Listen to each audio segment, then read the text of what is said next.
that were tired. And, when you're looking at offensive linemen for St. X, all 250, 300 pounds, again, going against the 160 to 190 pound defensive line, just got wore out. Plain and simple. And you know what?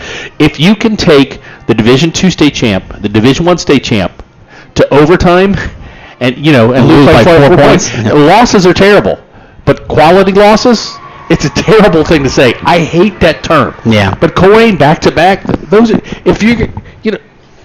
those are good losses. Yeah, no, you're right, and that's a good point, right? I mean, and it's look, we're Colerain, and we're not used to saying any loss is a good loss, but they're not in conference, and they taught you a lot about your team, and I think for the first time that Coach Bolden and the staff have been kind of forced to play more players both ways because of what we have talked about already in prior broadcasts with the shrinking roster a little bit. 75 total players for both varsity and JV. They're learning a lot about what it means to play an Ivan Pace and a Sincere Jones both ways for most of the game. It's exhausting on these guys. I mean, those guys are juniors, never done it before. I mean, in Ivan's case, they've put him in at fullback now for 2 games for a good portion of those games. He's never even played the position. He's the leading rusher on the team, but, look at the quality opponents. I got an argument, not an argument, let's call it a discussion this week with a friend of mine. You're going to start the season 0-2. A couple years ago, we were, 0-3 to start the season. Oh, yeah. And it's like, okay, we got guys beat up, and why are we playing these guys? And these are the same people that were complaining when we were beating Hughes 72-0 in the first week 1. Remember when we brought Columbus Brookhaven down, beat them 70-0? Or the Canadian team. That's right. Do you learn more by beating a team by 50 or losing to a team by 4? There's no question. You learn, and you're going to get better and realize your weaknesses, because at the end of the day, come week 11, which, make no mistake, the expectation is that we are still going to be playing in week 11 this year. You need to know where you stand against those caliber of teams. So that's where we are. Brandon, I know you've been working here hard, making sure we're up and running okay. Everything good? We're all good. All right, good. Excellent. So obviously, we're getting ready to kick off here. 5 minutes. Just a recap on the coin toss. Colerain, for the 3rd consecutive game, lost the coin toss. Hopefully the outcome of the game is better, but lost the toss. Now, Middletown decided to receive the ball, so Middletown will have the ball to start the game. Colerain, of course, then will get it in the second half. But kind of give our contact information, Brandon. We're live here on our audio-only broadcast tonight. You will have direct view of the scoreboard. I know, and we'll say this multiple times. It can be very confusing, but let's just say it again. Last week we were able to show you live video broadcast of the game because we were at home. The Ohio High School Athletic Association has changed their rules.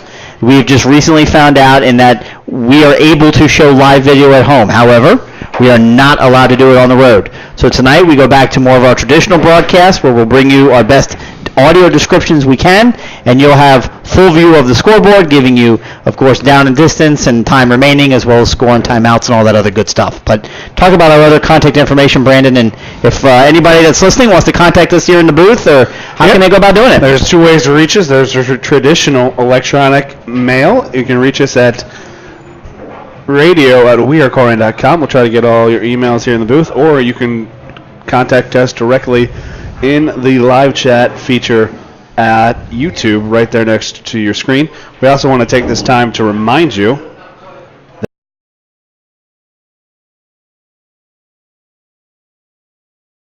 see the little I at the top of your screens. It's a information, and it says donate. Donate to the boosters directly right there on the screen. So let's take a minute and talk about that, because that's something. Not something we sought out, but something that in moving to the YouTube broadcast we figured out that we could do. We have never ever asked for any of our listeners or viewers to pay for any of our broadcasts. Certainly not. We're volunteers. Because of our quality, would we expect for anyone to pay for it? But even bringing you the service, we have a deep love for school, deep love for community, and deep love for the wonderful alumni that make Colerain High School so incredibly special. Through this donate button that you'll find in the information widget in the top right corner of your broadcast screen, you can click on that and it will open up a little pop-up window, if you will, that says donate to the Colerain School Booster Association. And it gives you an option to donate $5 or $20 or an other amount, whatever you want.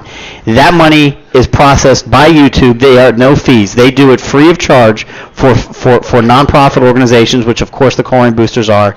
And we're not going to ask you for any money other than to say this is a free service that we bring to all of our listeners and viewers as a result of the generosity of those who have given to the Colerain Boosters and who continue to give to the Colerain Boosters to help pay for our equipment when it goes bad and we need to replace, or help pay for when we have to broadcast playoff games. You know, the Ocean wants their cut of that money too. The Boosters takes care of us so that we can take care of our listeners. So if at any point during this game or any time this season you say, you know what, I got $5 or $10 I can spare, and I'm really appreciative to be able to keep up with the Colerain Cardinal varsity football team, there's your way to do it.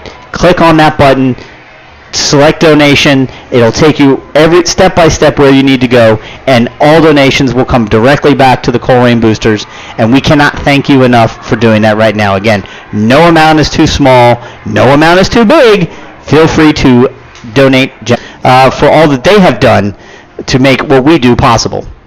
Yeah, thank you to Arab Pest Control, Fast City Running, Supercuts, Thrivent. Your information and your request for more information to info at ColerainBoosters.com. Again, that's info at ColerainBoosters.com.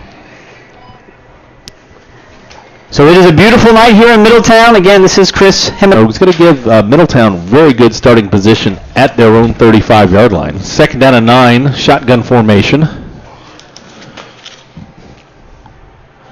Snap is back. Number 9 looks to pass. He throws, and it is caught. Javon Hicks tried to knock the ball loose. He couldn't quite get around on it. It was caught by, I think, number 4, Brian? Yeah, Shandon Morris makes a nice play. Picked up about 4 yards on the play. It's going to be third and about 3. 1, 2, 3, 4. Third and 4 to go. So Colerain still have a chance here to force a 3 and out. They can stop Middletown, but now they're up to the 42-yard line.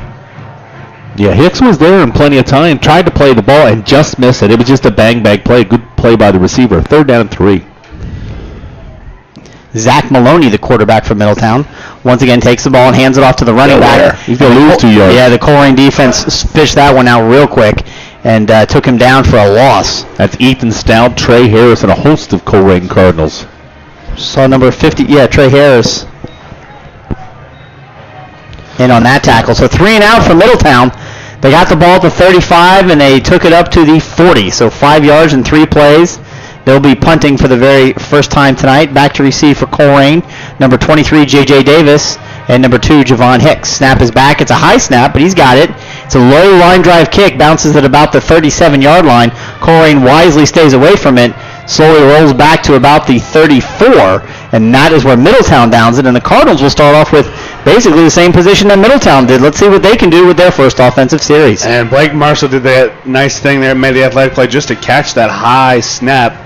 And he just gets it off. Ivan Pace is right there attempting to block it. Yeah, special teams always a challenge. Now I wonder how much we're going to see. Of course, Gunnar Leyendecker hurt himself a couple of weeks ago, played admirably last week, able to put 14 points up on the board after not scoring any touchdowns in the first week against LaSalle. He's under center now in a tight formation. We'll check the sidelines. Yeah, traditional wing formation, 2 wide receivers, 2 wing backs, no tight end. Yep, Deontay Smith-Moore in a fullback. He takes the ball, and he runs forward out to the 39-yard line, so he's going to pick up 5 yards. First play from scrimmage, we'll take that. Nice little simple handoff and run for Deontay Smith-Moore. Gunnar waving his wrist around. He wants to go quick. Well, they want to set a pace, get into a rhythm early. We've seen year in year after the fullbacks had big games against the Middies. Yep. So back under center, same formation. Split wingbacks, J.J. Davis, Sincere Jones. Josh Huber out wide. A little bit of a trouble there. I would say handoff in the mesh. Loss of 1 yard on the play. Yeah, Aaron Thompson, big defensive lineman, almost unblocked there. Blows up the mesh. They do a good job to hang on to it. No gain. Something we definitely want to keep a close eye on tonight, fellas, is that mesh. As we're talking to the coaches after last week, and that continuing to be an area of need for Gunnar and for his fullback, and what's going on in the backfield. It needs to be quicker. Now he's back in more of a shotgun set. Two wide receivers to his left, two to his right. Single set back, and Deontay Smith-Moore. Need to get to the 44. Yep. Passes back to Sincere Jones. He takes it, lowers his head, and he's going to get out, I think, enough for the first down, right about the 45 yard line. Close spot. Needed the 44. It looks like he can give him just inside the 45, so a first down. Just a quick swing from the slot out, and wide receiver's bubble screen to the outside. Sincere Jones was probably tackled at about the 42, but he plows forward and falls all the way to the 45. Yeah, not your typical wingback. He goes about 205. Good size. Runs right through the defender. Pick up the first down. Middletown is very tightly bunched in the middle of the field. Very tight. What I'm saying, too, their defensive line, 3 down linemen, 265, 260, 320. Very big up front. They do have a big defensive line, Good point. Sincere in motion. Gunner takes the ball, fakes the handoff, keeps it himself, and he gets tackled for a 2-yard loss. Probably should have handed that one off. Well, again, he's reading Aaron Thompson. The end makes a big play. I don't know if he's going on block, Brandon, or they're reading the read off here. Somebody is not picking up 55 at the end. He goes through 2-yard loss.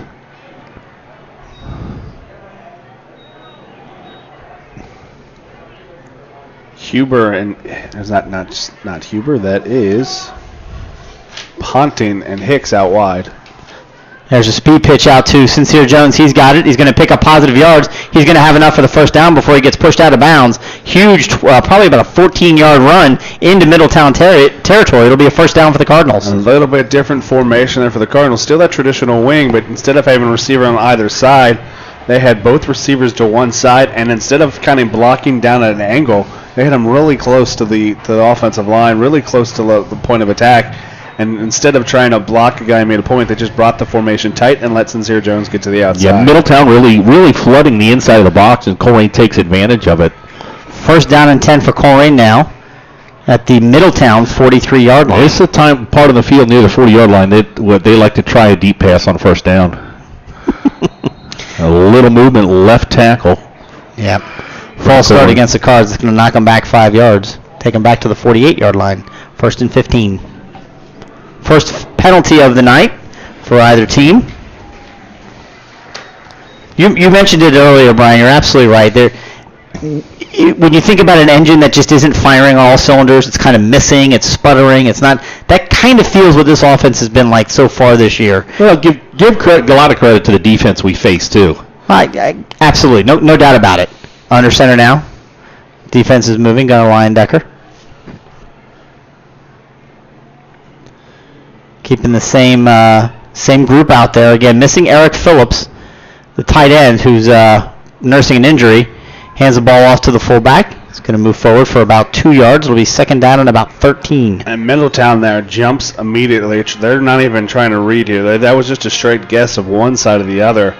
Well, unfortunately for the Cardinals, they guessed right into the left side they're going. But you got to see here, after the Cardinals get another look at it, if the Cardinals don't do something and adjust and take advantage of basically Middletown trying to guess which way the Cardinals are going.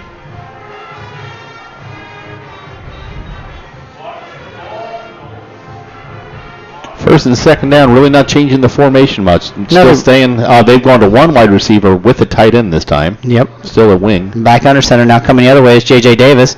Garner drops back, looks to pass, and he finds Sincere Jones wide open. Stiff arm, stays on his feet, takes it all the way down inside Middletown territory, all the way down to the 25-yard line. Huge pass and catch for the Colerain Cardinals. And if you keep just crashing, they're just going to do that, what they just did there, a little play action. And instead of Sincere Jones coming down to block, he just kind of wheels out there into the flat, wide open, no one near him until he gets 20 yards downfield. I'll tell you what, we said he was banged up, Sincere Jones. I see him noticeably limping as he comes off the field there. Freddie Johnson checks in at the other running back with J.J. Davis. A freshman. Under center now, first and 10 for the Cards at the Middletown 26-yard line. Like we mentioned earlier, Middletown's going to keep this guessing. They're going to blitz a lot up the middle. Cardinals are going to, coaching staff are going to adjust and try to exploit it. There he goes in motion. Gunner drops back, looks to pass, throws it again, and it is almost caught in and out of the hands. Didn't get a number on that receiver. J.J. Davis. And we give, sometimes Gunner gets a little gun shy, sometimes overshoots somebody. At that time, that was an absolutely beautiful throw right over top of the defender who had his back turned into the hands of J.J. Davis, and he just can't bring it in. Yeah, well covered. They're just trying to hit that slot seam. He was right there, but he just laid that right in the breadbasket. But you got hands all over the place trying to knock it out. It would have been a great catch if he made it, but Sincere Jones checking back into the game now. Gunner takes the ball, keeps it, moves around to the end. It's going to pick up a lot of yards. We're going to say 8, maybe 9 on the carry. So he just ran wide left there. Got a blocker in front of him, picked up as much as he could before he was pushed out of bounds. Yeah, that's a good play there by Gunner. He basically ran the outside view there, but as soon as he realized he had that much space, he kind of got to boat it out and let his pitch man turn it into a lead blocker. And they give up. They're going to say he stepped out of bounds, though. At the 20? 20, so it'll be 3rd and 3. Colerain goes big here. We're going to bring Bolden and Pace in the ball game to the backfield. And you got to think it's 2-down territory. Yeah, I would think so. They'd like to run. They've been running off tackle with this a lot. 5 seconds left. So there's the ball, hands off to Ivan Pace. He's got it, and he's going to move forward. I'm not sure. About a yard short, it looks like. We'll see where they mark it. Well, he was hit about 2 yards in the backfield, but he goes down a yard short. Momentum took him forward. Took him to the 19? Where is he? About a half yard short. Down to about the 18 maybe? Yep. 18, 19. So there's the handoff once again. Still on his feet, trying to push, and I think he's going to get enough for the first down on that last effort. Yeah, he needed to the 22, or to the 15. Needed the 17, got the 15. And the Cardinals didn't disguise that at all. They put both the Boldens on one side, the strong side of the formation behind Rusty Feth and Todd Roberts, and your tight end, who's an extra lineman, and they just put Ivan Pace. Everyone says, we're going left, we're going left. Ivan Pace is just going to push it forward. So first down and 10 at the Middletown 15-yard line. So we have a flag. Yeah. Now that's interesting. That's good. That's going to be with offsides. Yeah. Colerain again. They made substitutions. They go in there. They're trying to go. They go right to the line of scrimmage and set up. And I believe one of the defensive linemen. We've seen Colerain check off. They call the play, go to the line of scrimmage, see what the defensive line is going to do, and then check off to maybe make an adjustment. And when they made that check off, one of the defensive linemen moved. So a free 5 yards down to the 10-yard line. They can pick up a first down just inside the 5. That would be nice without having a score, but I feel pretty confident in this drive's going to end in some points. Let's see it. Gunner under center takes the ball. Once again, there's just the mesh point is just so slow to develop right now. The handoff was to Deontay Smith-Moore. Again, I think he may have lost a couple yards on that. Yeah, somebody's coming unblocked in whatever scheme that they're running. I'm not sure what Middletown's doing right there. Someone's coming in blocked on every single play. Yeah. There's some miscommunication there between Gunner and Deontay. So second down and now 7, we'll call it.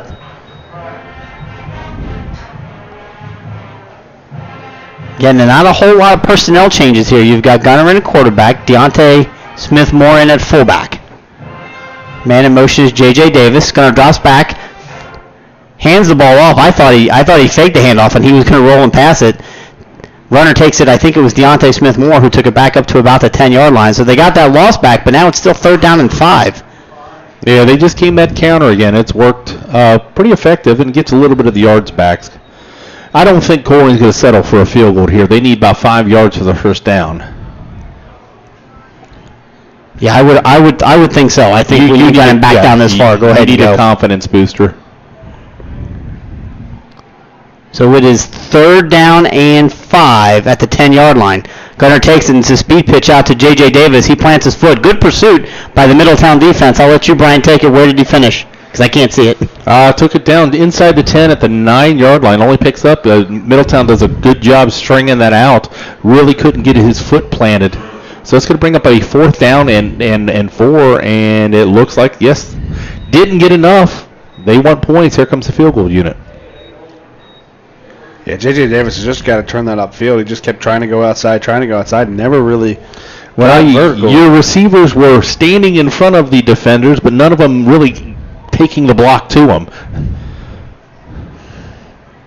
So Chris Mangold, number 48, on to a try. The field goal. Snap is back. Hold is down. Kick is up. It looks good. Perfect.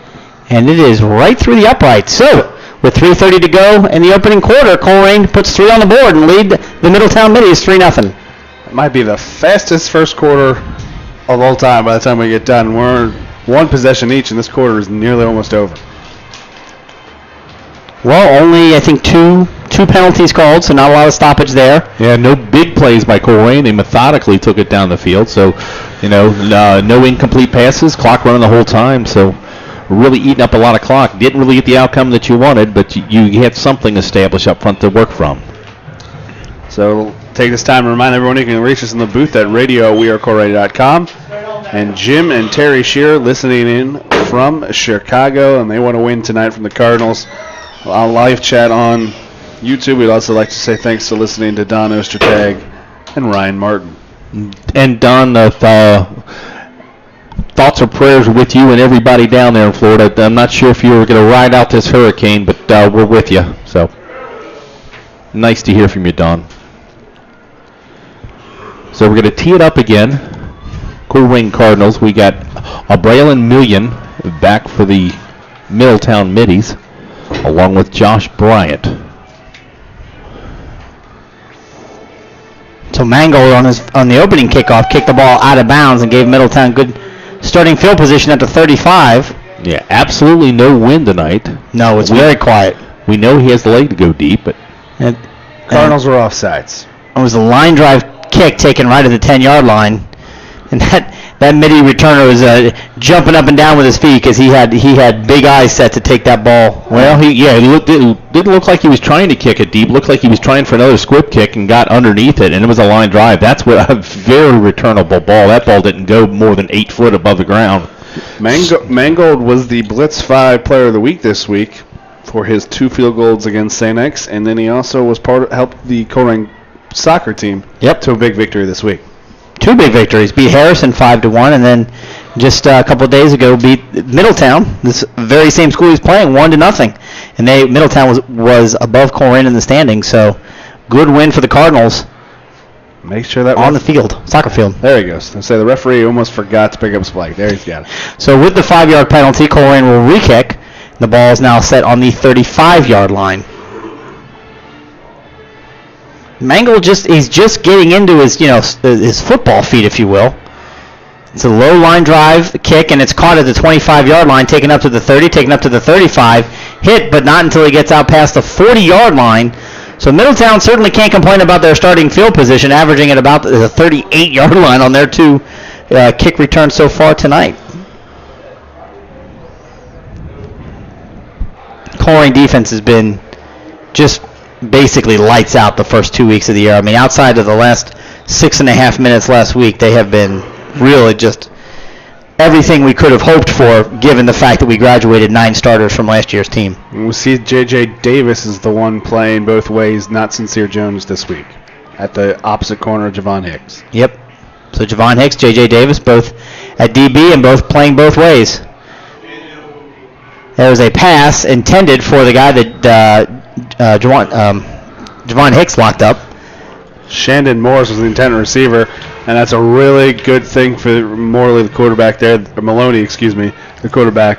That Javon Hicks didn't turn his head, because if he turns his head right away, it's a perfect pass to Javon Hicks. Yeah, they tried to ride a fake pass, but playing a little bump man and man, Middletown wide receiver just couldn't get off the line of scrimmage. Run. So number 9, Zach Maloney, the senior quarterback, takes the ball, fakes the run, keeps himself, rolls to his right, looks to pass. It is complete. J.J. Davis makes the tackle, but not until the receiver gets out and picks up 10 yards for the Middletown first down. Yeah, very close to the first down. Should have it. They haven't moved the chains just yet. Now he is signal first down into Colerain territory at the 48-yard line. Yeah, play action. He rolled out, just waited for the receiver. No real pressure. Rolled away from the pressure. Just found someone in the seam. Yep, single back set. Takes the ball, fakes the handoff again, looks to throw it again, and it is caught by number 4 one more time. The tackle is missed. Javon Hicks out in there in coverage. Doesn't get enough for the first down, but he's going to pick up, we'll see where they put the marker, probably 7, maybe 8 on that. 4 yards. Or 4. Yeah, just a simple hit right there, and Hicks hits him before as the ball's getting there, but nice hands. He's got to, instead of just hitting him, take him down, wrap him up, hit him hard. Yep. There's 2nd down and 6. Snap is back. This time there is a handoff to number 5, and he finds a hole, and he's into the open. He gets all the way down to the Colerain 22-yard line. Big first down run for the Middies. Yep, that's DeAndre Cooper. Just takes it straight up the middle. Doesn't find really any Colerain defender until he gets past the line to gain. And he picks up the first down to the Cardinal 22. 3 wide receivers again, split wide to the left, one to the right on the short side of the field. DeAndre Cooper in the backfield, averaging 4.8 yards per carry. There once again is a handoff to him, and he takes it right over to the middle, but he's met with a little resistance that time. Does pick up 2 yards on the play, down to the 20-yard line. Just a 2-yard gain. Yeah, Trey Harris on the stop, along with Brennan Hobbs. We said before, this Colerain defensive line, not that big, all around 200 or under. Yeah, you've got linebackers that are bigger than some of our defensive linemen. All of the linebackers are bigger. Snap is back once again, and it is caught in and out of the hands of number 12. Excuse me, wasn't caught in and out of the hands of number 12.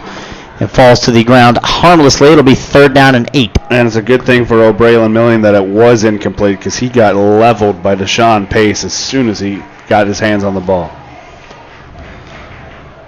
So that's the way you play a defender on the quick out. Don't push him with your hands. Drop your shoulder, play through him. So 3rd down and 8.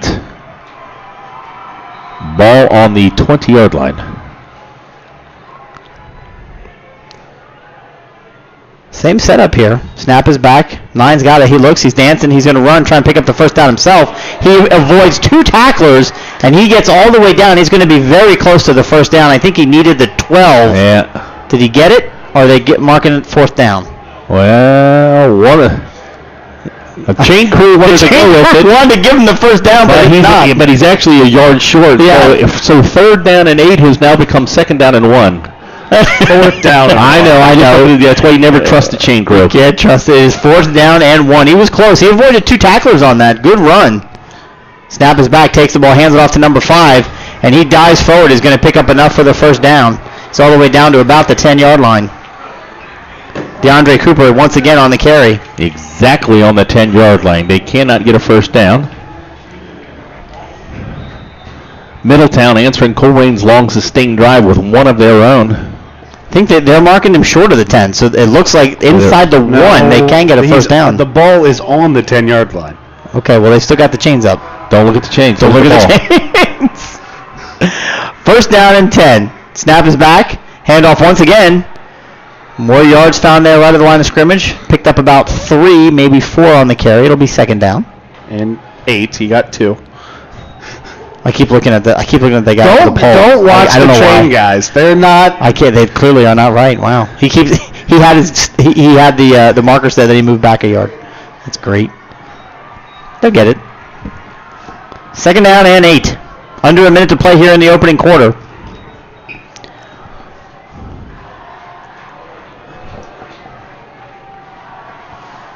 Snap is back. Number 9 decides to keep it himself, and he's tackled in the backfield. Great play by Ivan Pace Jr. He did fall forward, pick up a yard, maybe 2. Looked like you maybe trying to run an option there.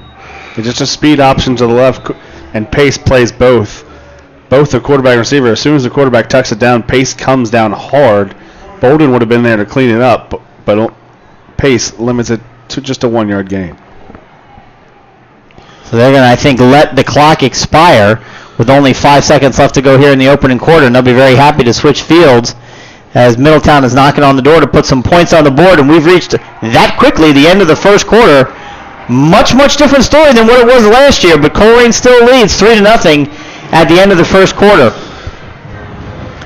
Remember, thanks to all of our corporate sponsors here at Weirco, we could not do anything without your financial support, and let's support the community, support and go to our sponsors, and a special thanks to Joe Capel Landscaping for the incredible work that they've done around the school, new landscaping and tree trimming. And just a reminder, the boosters have a 10% off card that can be used all year at Joe Capel's, and he's directly across from the high school, the main entrance there at Cheviot Road.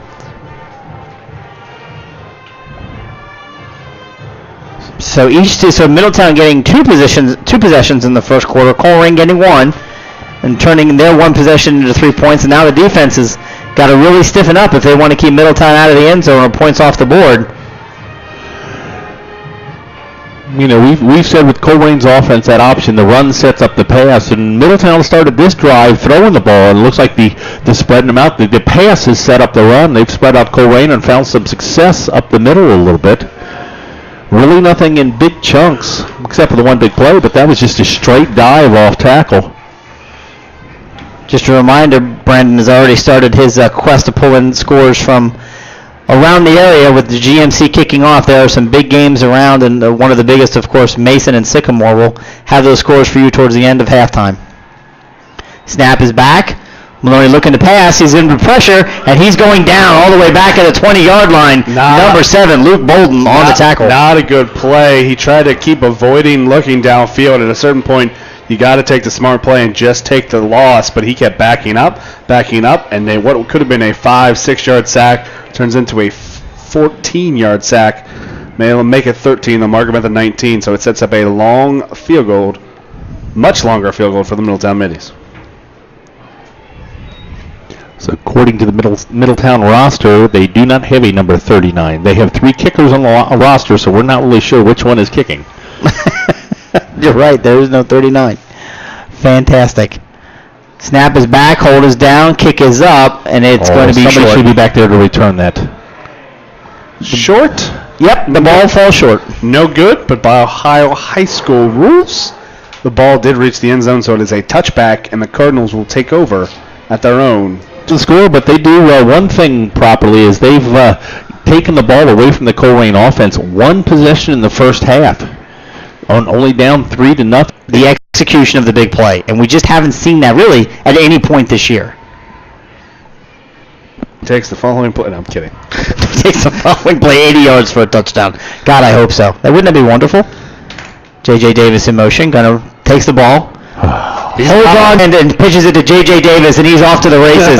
He's got one guy to beat. Oh, come on, J.J. Come on, J.J. You got a big play. But there is a flag.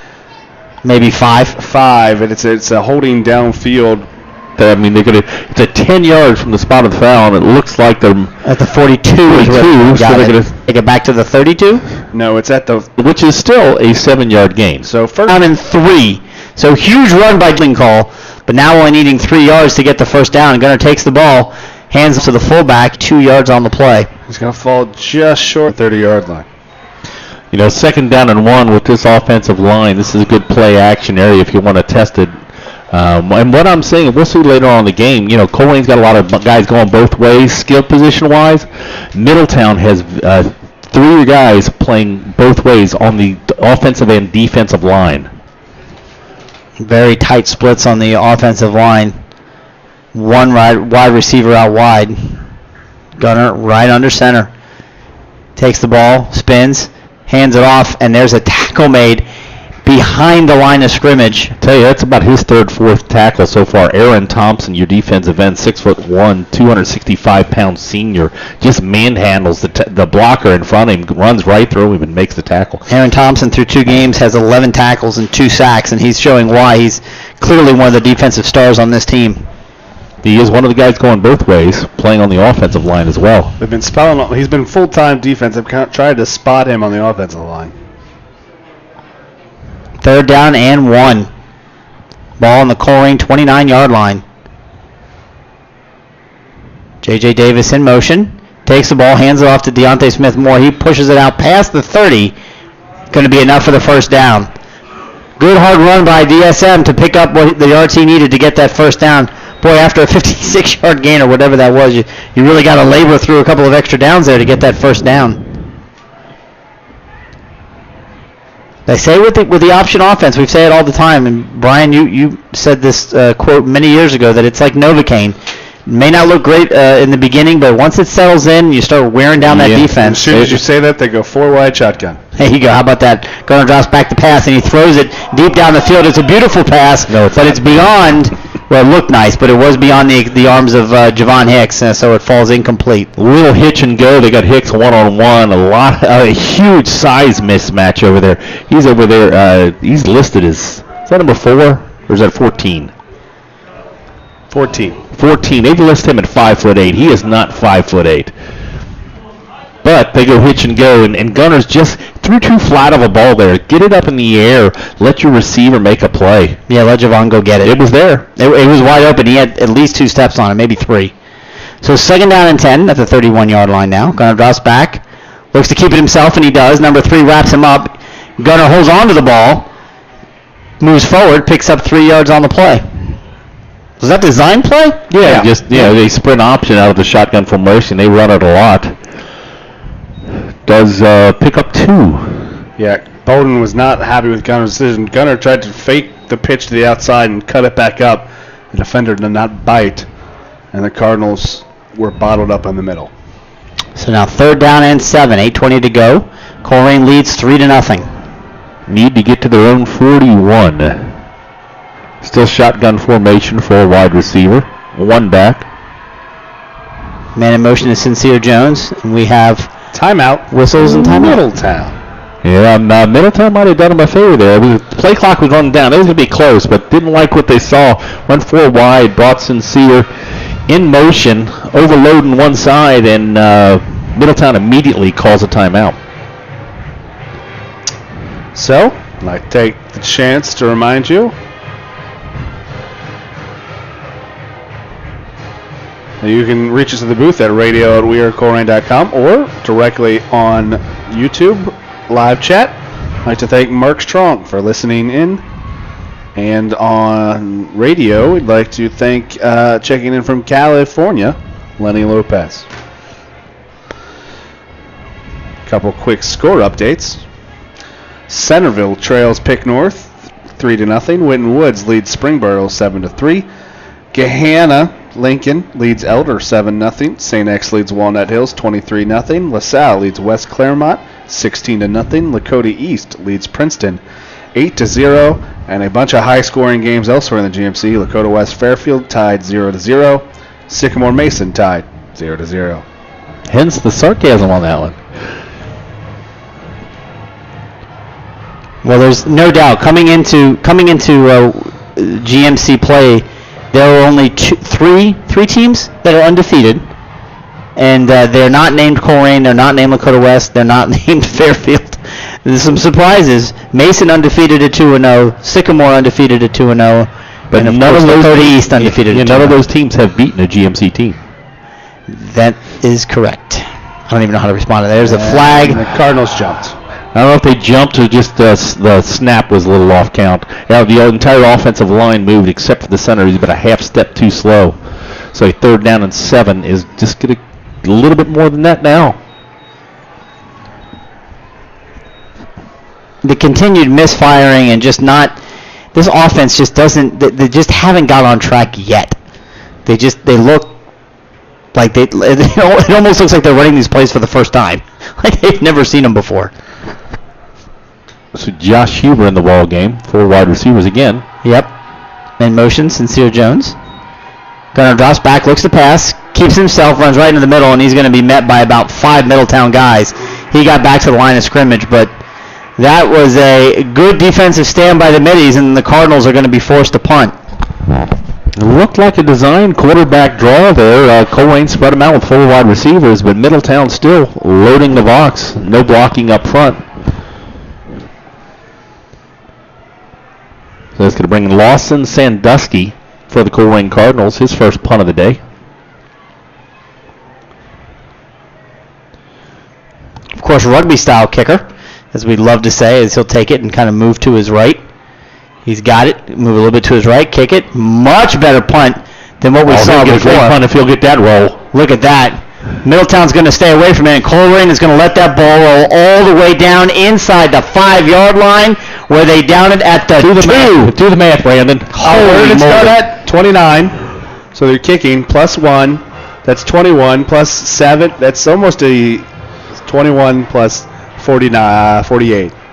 That's 69-yard punt? 69-yard punt. So we'll take 69-yard punts. With no return. With absolutely no return. That's exactly what Mr. Sandusky needs to do. Well, that was fantastic. He did a great job last week, but they seemed that ball hopped directly into the hands of the Well, that's on Cameron Speck just doing a good job. He's just smart. But yeah, that time he split the return men on that kick.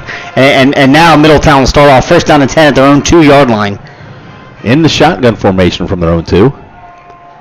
Quarterback takes it, looks to run, and keeps it himself. I'll tell you what, he's shifty. He made a couple of Cardinals miss, and he's going to take it all the way out to about the 8-yard line, maybe the 9. It'll be second down. I think that was more the Cardinals both jumping to the outside than it was him making anyone. They went one way, he went the other. Yeah, he's a good athlete, but for one thing, I wouldn't call him shifty. I think that was just a good play call and a good read. That was more of a headsy play than it was an athletic play, but he does pick up 6, almost 7. So second down and 4, ball on the 8-yard line. Takes the ball, hands off once again to number 5. He's going to fall forward right up to the 10-yard line. Just across maybe 10.5 with the spot. Yep. They'll need the 12 for the first down. 12.5. Yep, third down and about 2. Don't expect Middletown to do much. They've had a little bit of success going off tackle. Cardinals, everyone at the line of scrimmage, they were expecting run. Yep, and that's exactly what they got. Cardinals are saying they have the ball. They're saying they might have fumbled. The ball is loose, and there's a little scrum right there. Colerain celebrating, but nothing from the referee until now. Colerain pick up the fumble. The defense once again bailing out the offense and giving the ball to them at the 10-yard line. Are they still discussing it? A couple of Middletown players don't believe it was a fumble. Well, the head referee signaled that it was a fumble and recovered by Colerain. There's still a discussion there in the middle of the field. They could be talking about whether they're getting wings after the game. Who knows? It's not a lot of effort by the crew to signal one way or the other. So the ball set at the 10-yard line now. As far as we can tell, the Cardinals have the ball. Well, the Colerain There's been no signal. No, the head referee signaled before. Yeah, head referee was wearing the white helmet, the hat. The other guy is the one that kind of halfway said, but yeah, it was. Cardinals take over, first down and 10 on the 10-yard line. So they've got a chance now, 10 yards out. Come on, Gunner, let's go offense. Let's be goal to go. No chance for a first down. Gunner takes it, keeps it himself. Good read, good tackle with good read to keep that ball, pull it out of the mesh, and he's going to pick up maybe 2 yards on the play. And he had the seam, just the wing back did not sustain the block long enough for once Gunner got out of the mesh and got off the read to him to get any more. That was Gene Underhill, 6'1", 207-pound junior defensive lineman that wrapped up Gunner and brought him down. So it'll be second down and goal to go, sitting at about the 8-yard line. The 8 or the 9? 9. Shotgun. Probably 9.5. Loose coverage on the outside there. Snap is back to Gunner. He looks to pass. He throws it in and is knocked down. Once again, that man, number 66, Underhill, got his hand on it and knocked it down as it was a good crossing pattern, but just could not complete it. A quick slant going for the post. Underhill playing middle linebacker, reads it there, and good thing he's wearing 66. Normally doesn't have good hands. That goes right through his hand. Could have picked it off there. Knocked it down. So sitting in prime field position at the 10-yard line with first and goal to go. The Cardinals have been basically unsuccessful in moving it in 2 plays. Let's see what they can do here on third down. You'd hate to see him have to settle for another field goal attempt. 5:15 to go here in the opening half.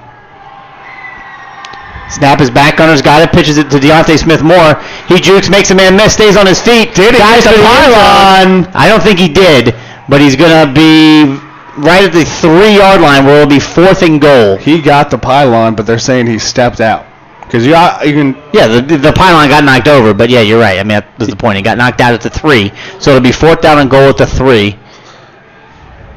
Cardinals bring a tight end to switch with the wide receiver. Yep. So they're going to go for it. They're going to go for it on fourth and goal. Brian's trying to see here. We're kind of, in our press box view here, he can see one side of the field, but he can't see the other. Still in shotgun, but now it's more that heavy formation we saw for the 2-point conversion. J.J. Davis in motion, snap is back to Gunner. He rolls to his right. Sincere is wide open. Find an open guy, and he throws it into the end zone. Caught by Sincere Jones. Touchdown, Cardinals. Beautiful play. Middletown standing around. The referee's looking. I was looking for a flag on that play by the reaction of everybody else there, but it's a simple play action. They're releasing from the wing uncovered. A good play design, almost something that you'd call for a 2-point conversion. Well, it's exactly the same play we saw last week in the 2-point conversion. They kind of go with a heavy shotgun formation where Gunner's basically in the fullback position that normally he's going to take the snap, fake the man in motion, J.J. Davis, just roll it out to the right side and have his choice on a flood pattern. Mango adds the extra point. at the 5:04 mark of the first half. Did you say 5:04? 5:04 of the first half. It's Colerain 10, Middletown nothing. But just a simple little flood pattern there, and he has the choice of basically 4 wide receivers. Whoever comes open, and Sincere Jones was wide open. He was wide open. So thanks again for tuning in. This is Chris Simonitis with WeAreColerain.com, along with Brian and Brandon White here in the booth. Excited to be bringing you Colerain Cardinal varsity football action. Hoping to get off the snide this week as we open up GMC play, having lost the first 2 games of the year to LaSalle and St. X respectively. Need to get on a W up in the column. Couple quick updates. It's now 13-0 Gahanna Lincoln over Elder, and Sycamore stops Mason on 4th and goal, and then gets an interception, and they lead 7-0 over Mason.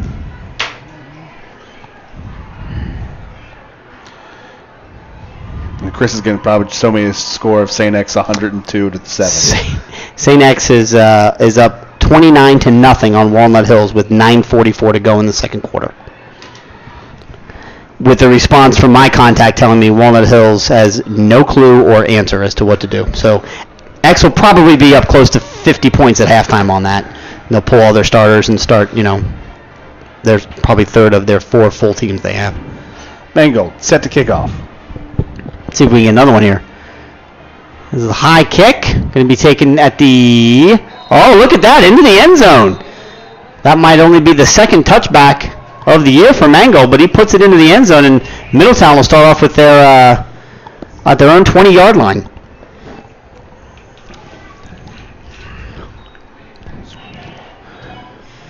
Middletown's only had one sustained drive with the missed field goal. The last couple ones have been 3 and out. Colerain defense really stepping up, pitching the shutout. Watching? They had 1 3 and out, and they had 1 good drive, 1 goal. There hasn't been enough for them to have a pattern, is what I'm saying. They've only had 3 possessions. Exactly. There's not enough for a pattern. A couple 3 and outs and 1 long sustained drive with a missed field goal. Let's see what they do here. Love to see the defense shut them down, maybe get that ball back one more time. 4 wide receivers, 3 to the right, 1 to the left. The defense is active, jumping around, looking to maybe get the quarterback off of his game. Zach Maloney drops back the pass. He throws it across the middle, and it is incomplete, intended for number 7. And that should have been holding on Ivan Pace, but he got away with it. Yeah, they tried to find Marshall there on a quick little slant, and Pace steps in front, but he does hook him with that back arm a little bit. He's allowed contact within that 5 yards. But he was kind of having a nice jovial hug with him there. And his little brother was in the secondary. Deshaun Pace dove to try and intercept that ball. Missed it. It'll be 2nd down and 10 at the 20. Once again in the shotgun, takes the ball, rolls to his right, pitches it. The Colerain defense is there. Number 4 and number 8 on the tackle. That's Jakari Patterson and Dan Bolden. Dan Bolden will have to come out. His helmet came off because Jakari Patterson, his teammate, hit him. Did he hit him, or did he hit the tailback and then the tailback hit Dan? No, he kind of hit both. He hit both. Jakari Patterson, just a junior, 6'1", 185 pounds. And that means the freshman. I was going to say, the freshman comes in to replace. He's going to come in and play corner, and they're going to basically go with Javon Hicks as an extra DB. There you go. Ethan Stout, I think, in the middle linebacker. So there's a reverse. Played well by Deshaun Pace. He made him cut back inside, and there was Ivan Pace, his big brother, to clean it up. Tackled at the 20.5-yard line, where it will be 4th down. You know, there's only a year difference between Deshaun and Ivan, but man, is he the big brother. Yeah, Deshaun's a little fella. There ain't no doubt about it. But Deshaun Pace did a fantastic job staying home as the Cardinals went man-to-man across the board. He stayed home. Although, interestingly, and as a sophomore listed at 166, he's not that small. He's listed at 6 foot. Yeah. And, it's not about the height. Oh, okay. There's a catch by J.J. Davis on the punt. He's got it, and he's taking it deeper into Middletown territory. He stays on his feet and holds onto it and takes it all the way back to the line of scrimmage where Colerain will take over. So a net 1-yard kick on that. Net 1-yard punt. And I watched that. That ball was pretty high and not that deep, and I'm yelling, okay, you're in the middle of traffic there. He probably should have called fair catch. Well, the thing is, though, as soon as he caught it and took 1 step forward, The coverage was past him, and he had some open space. Yeah. You didn't outkick your coverage. Your coverage went past your kick. And that's the second of the 2 punts that Blake Marshall has had that he had to get them off in a hurry, not because it was necessarily a hard rush, such a slow snap, allowing the rush to get there. First down and 10 for the Cardinals on the Middy 22-yard line. Gunner drops back, looks to pass again, throws it into the end zone, and it is caught by number 2, Javon Hicks. One play, 22-yard touchdown, Cardinals. Yeah, that's the mass up we saw a little bit earlier. I believe that's 11. 5'4". Is that 11? These Middletown numbers are kind of hard to see. They're small and they're condensed. Yeah, give him the binoculars. That's 21. I don't know. Look it up. You got the binocs. Or Brandon's got them. It's 14. It's 14. You go. It's the same 14 as from before. Davon Brown, 5'8", against 140 pounds against the 6'2" Javon Hicks, the UC signee. Just too much for him to handle. On for the extra point intent. It's a high snap. But kick is up, and kick is good. So with 3:47 left to go in the opening half, Colerain on the backs of a stellar defensive effort and special teams return by J.J. Davis lead the Middletown Middies 17-0. And that was a great play call there by Boldness. Quick change of possession, quick momentum shift up and over the top of the defense. Gunner had it before, just overthrew Javon Hicks. This time he's right on target. I want to take this moment again to thank all of you who are watching / listening to our live broadcast, and also remind you that in the upper right-hand corner of your screen there's a little widget, little information widget. If you can take a click on that, you'll see that you'll have the opportunity to donate to the Colerain Boosters. This is an opportunity for you to say thanks for all the things that the Boosters do for your kids or for kids that you've had go to Colerain, or just be appreciative for the fact that you get a chance to listen and or watch Colerain varsity football every single week, because again, we can't do what we do without the donations from the Boosters and from listeners like you. Again, no hard sell, just if you've got it and you can afford to give a little bit, we sure would be awfully appreciative, and so would all the families who, and one of the real reasons we do this obviously are folks like Lenny Lopez and the Shears and so many others who listen and watch when they can. Colerain alum who aren't in the area, can't come watch the games, and sometimes, family members who can't make it out to the games for all kinds of other reasons. So we're grateful and appreciative for them. Mango gets a hold of another kickoff into the end zone. That looked really easy for him. He put that ball 5 yards deep into the end zone, put it exactly where Middletown couldn't catch it and return it. And to take a line from you, Chris, why doesn't he just do that every time? This is a whole bunch of... I don't say that nearly as much as you claim that. Yeah. See, it's a whole bunch of compliments of Chris, because normally I make fun of him for using those binoculars, but man, this is kind of cool, Chris. Yeah, it is. and now you're really thinking, so how can you be this close to the action and still screw up their names? Yeah, Chris, it can't be J.J. Davis isn't the fullback. He can't have the ball. So Middletown going to take the ball first down at their own 20-yard line. Yeah, they spent a lot of time on their half of the field here in the second quarter. The defense has really stepped up after that one sustained series. Same setup here. There's a pitch out to number 31. He's got it, and he's got it ducked down because of the pursuit by number 36, Deshaun Pace, and it's going to be a 2-yard loss on the play. And this is where things just compound themselves. Once you've lost the field, they were winning the field position battle in the first half, but once you've lost it and you don't have great special teams to try to flip it, Middletown just finds themselves stuck on this side of the field. Short punts give a short field back to the Colerain Cardinals, and they can capitalize. Colerain with all of their 3 timeouts left. Middletown with 2. Snap is back. Not a lot of pressure on the quarterback, but it's picked off. Number 8, Jakari Patterson's got it, and he's into the end zone, almost untouched. Touchdown, Cardinals! Yeah, he just kind of threw it to an area. It was a bad snap, bobbled it a little bit, and I don't even think he looked. There were more Cardinals in that area. There was 3 Cardinals. Any one of them could have intercepted it, so I don't know if that was just a miscommunication. Someone ran the wrong play. I think he just panicked with the bad snap. Well, that's what I'm saying. He's expecting that's where the play is supposed to go. But yeah, Jakari Patterson takes it just outside the 20 and just walks in. So that's our first defensive touchdown of the year. So those unconventional scores, as they're oftentimes called. That is correct, sir. Colerain leads 23-0 now with 3:08 to go in the second quarter. Snap is back, hold is down, kick is up. Kick is good. I'll tell you what, it's not always pretty with Chris, and I know, again, he's a soccer player, so not necessarily traditionally trained in the art of field goal kicking, and he's doing a fantastic job learning on the go. But with that extra point now, 3 on the night for him, plus the field goal, Colerain leads 24-0. Oh, man. With 3:08 and left to go in the half. If you were following us on Twitter. Did you get it? Did he get it? Oh, not the last even touchdown, but man, Chris, what a beautiful look at that touchdown pass to Javon Hicks on Twitter. So they got that one. If you're not following us on Twitter, folks, follow us on Twitter. Yeah, and again, one of our volunteers. We got a couple of volunteers taking video, running on Snapchat. So a great shot. I believe Jason got that one. Jason Helfrich. What a beautiful shot.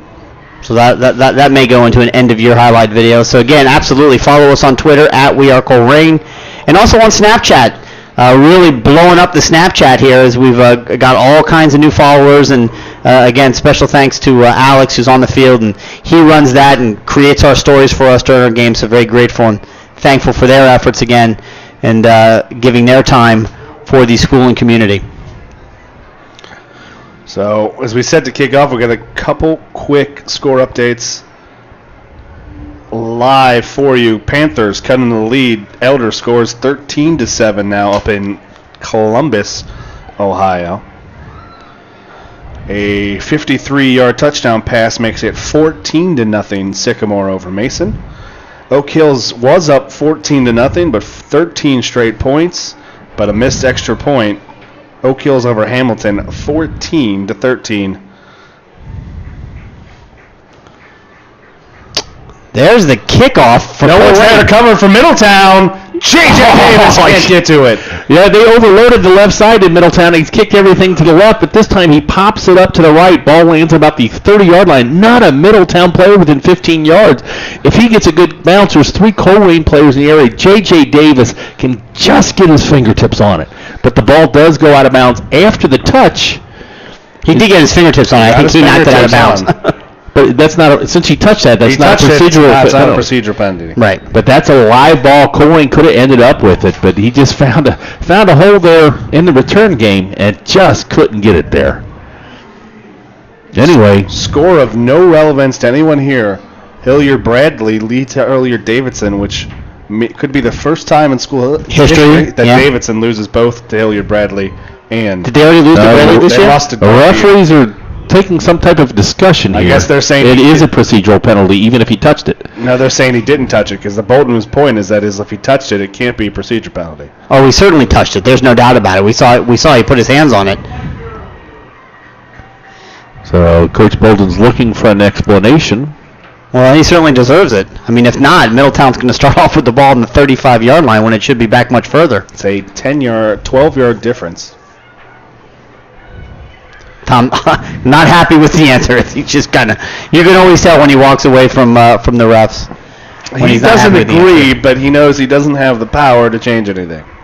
Yeah, there's nothing you can do. I mean, the referee is still asking the other referees where to spot the ball. Okay, now they've made the decision. So Middletown will have it 1st down and 10 at their own 35-yard line, trailing 24-0 with 3:08 to go. Again, though, their entire second quarter has been played on their side of the field. So the Colerain defense has really stepped up here in the second quarter.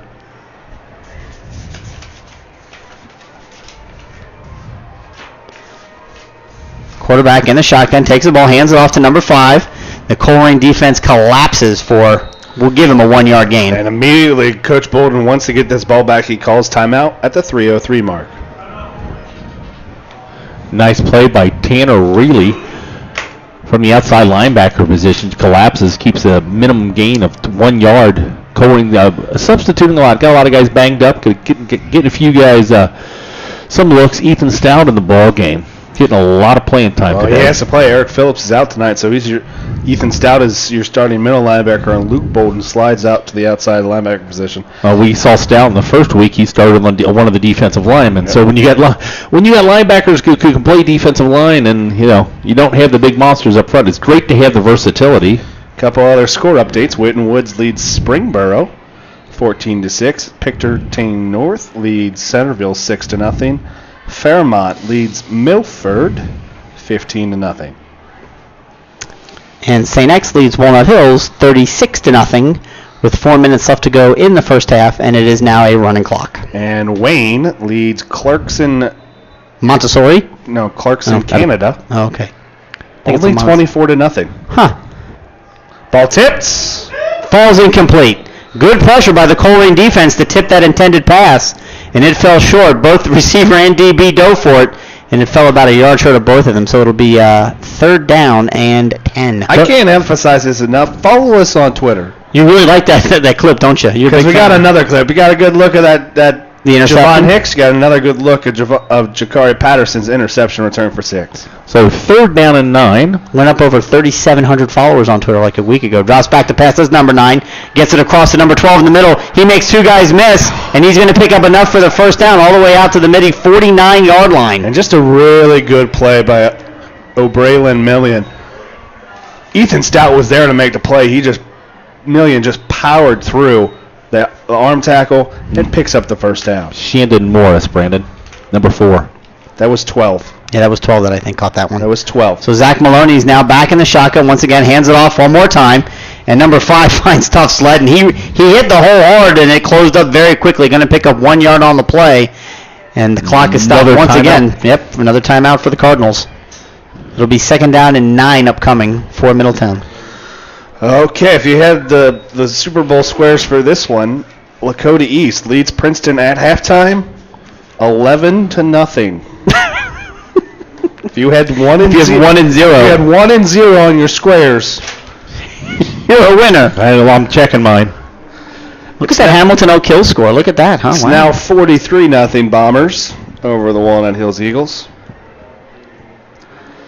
At some point, and I know that game was scheduled back when former St. Xavier coach and Colerain Cardinal Brian Lanehart was coaching at Walnut Hills because of, for whatever reason, but you really have to question whether or not that game should have been kept on the schedule because those 2 schools are at 2 such different levels.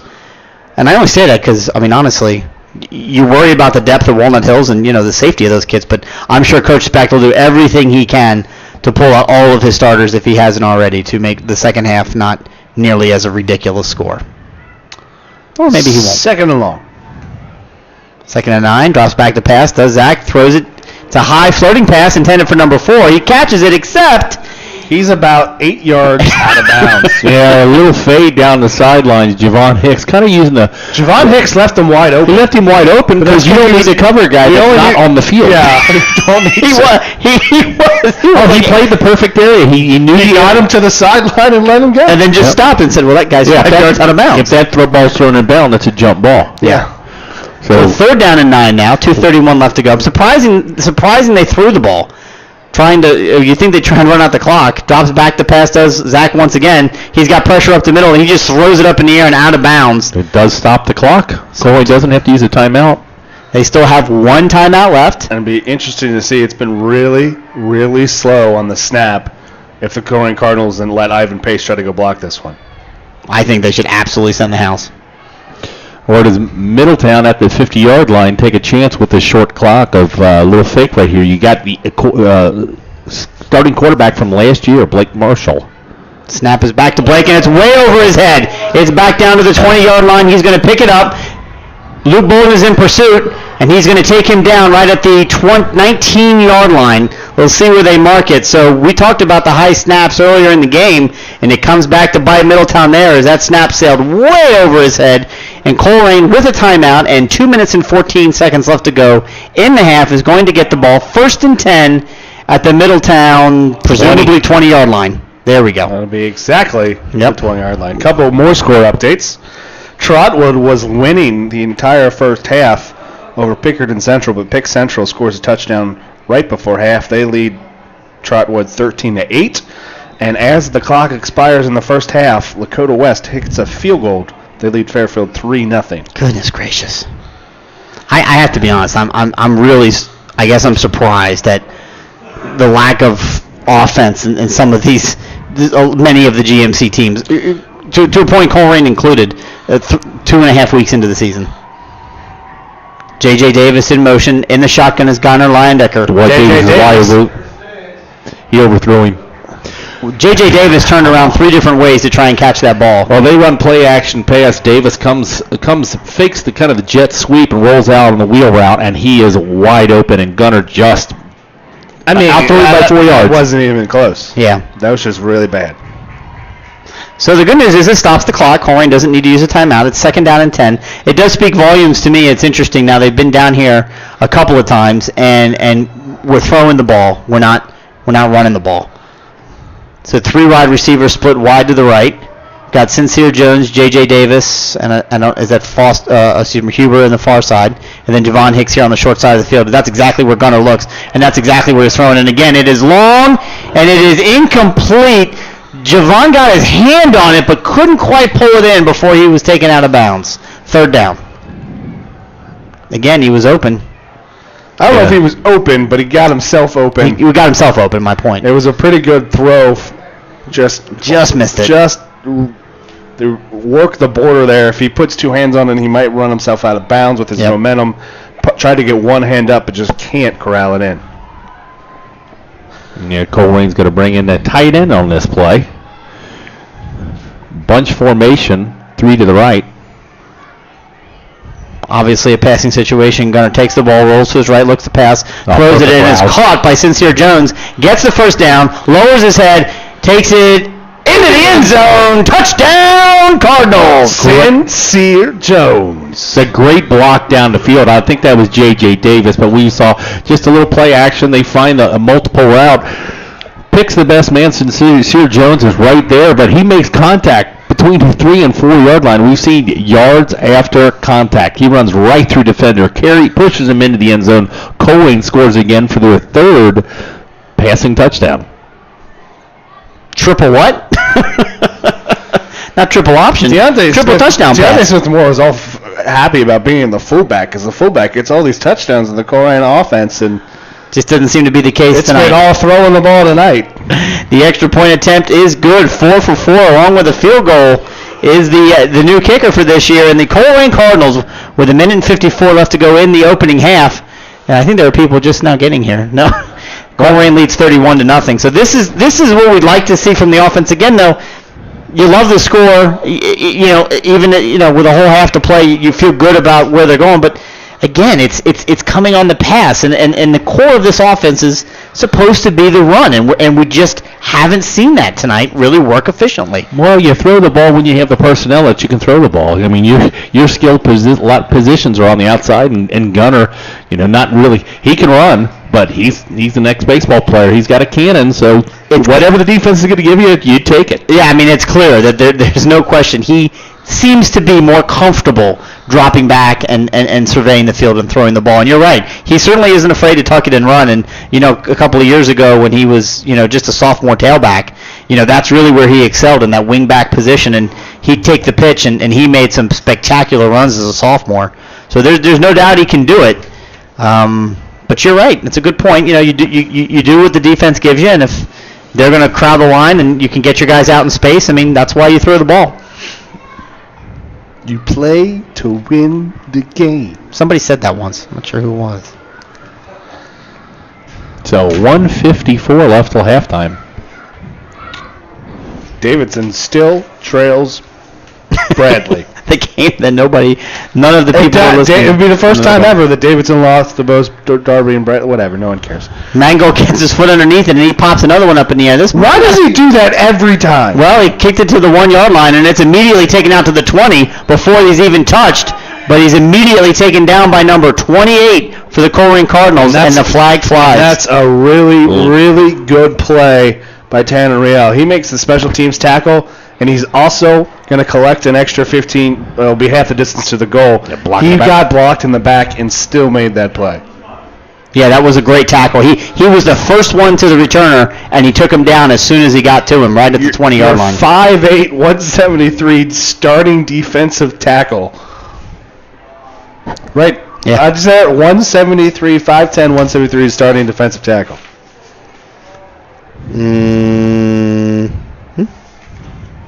So, Middletown will have it. First down and 10 at their own 10-yard line. Cardinals have one timeout, and the Middies have to play this dangerous game where they have to basically say, we want to try to score, but we can't give the ball up with time on the clock. And they run everything out of the shotgun formation, so the danger of the bad snap's always there. There's the handoff. Nope. Fakes it and keeps himself, does the quarterback. He gets it out to the 10-yard line, the 11, and he gets taken down by Javon Hicks. We'll see where they mark him. I think they're going to mark him at the 11, so he's going to get 1 yard on that. But most importantly, it was a running play for them, and they stay in bounds, and the clock runs. No timeout from Coach Bolden. Just a read option right there. Makes the right read, but cannot get outside. Javon Hicks gets off his block, makes the tackle. Just a reminder to those of you listening, we will take a break during halftime. We'll go radio silent. We'll leave the camera on the scoreboard, and we'll come back and give you score updates from what's going on around the rest of the city.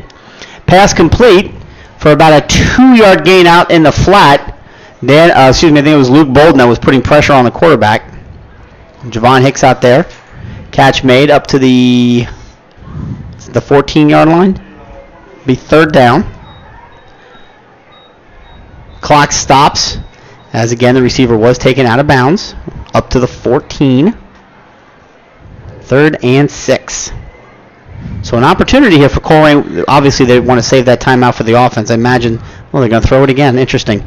Oh no, he's going to run it. Quarterback's got it. He runs across. He's not going to have enough for the first down. Gets up to about the 17-yard line. Timeout. Yep, an immediate timeout by Coach Bolden with 1:02 left to go in the game. Plenty of time to make something happen on this punt return. Did I mention to follow us on Twitter? I think you may have, but you should do it again. You should do it again because you're getting a great look at that touchdown pass to Sincere Jones. Yeah, the contact he made was about the 3-yard line. Just plows through. So who's got our touchdowns? Sincere, Javon, Jakari, and Jakari's got the defensive touchdown. Who's our 3 offensive touchdowns? Sincere's got 2. Sincere's got 2, and Javon's got the other? That is correct, All sir. right, there you go.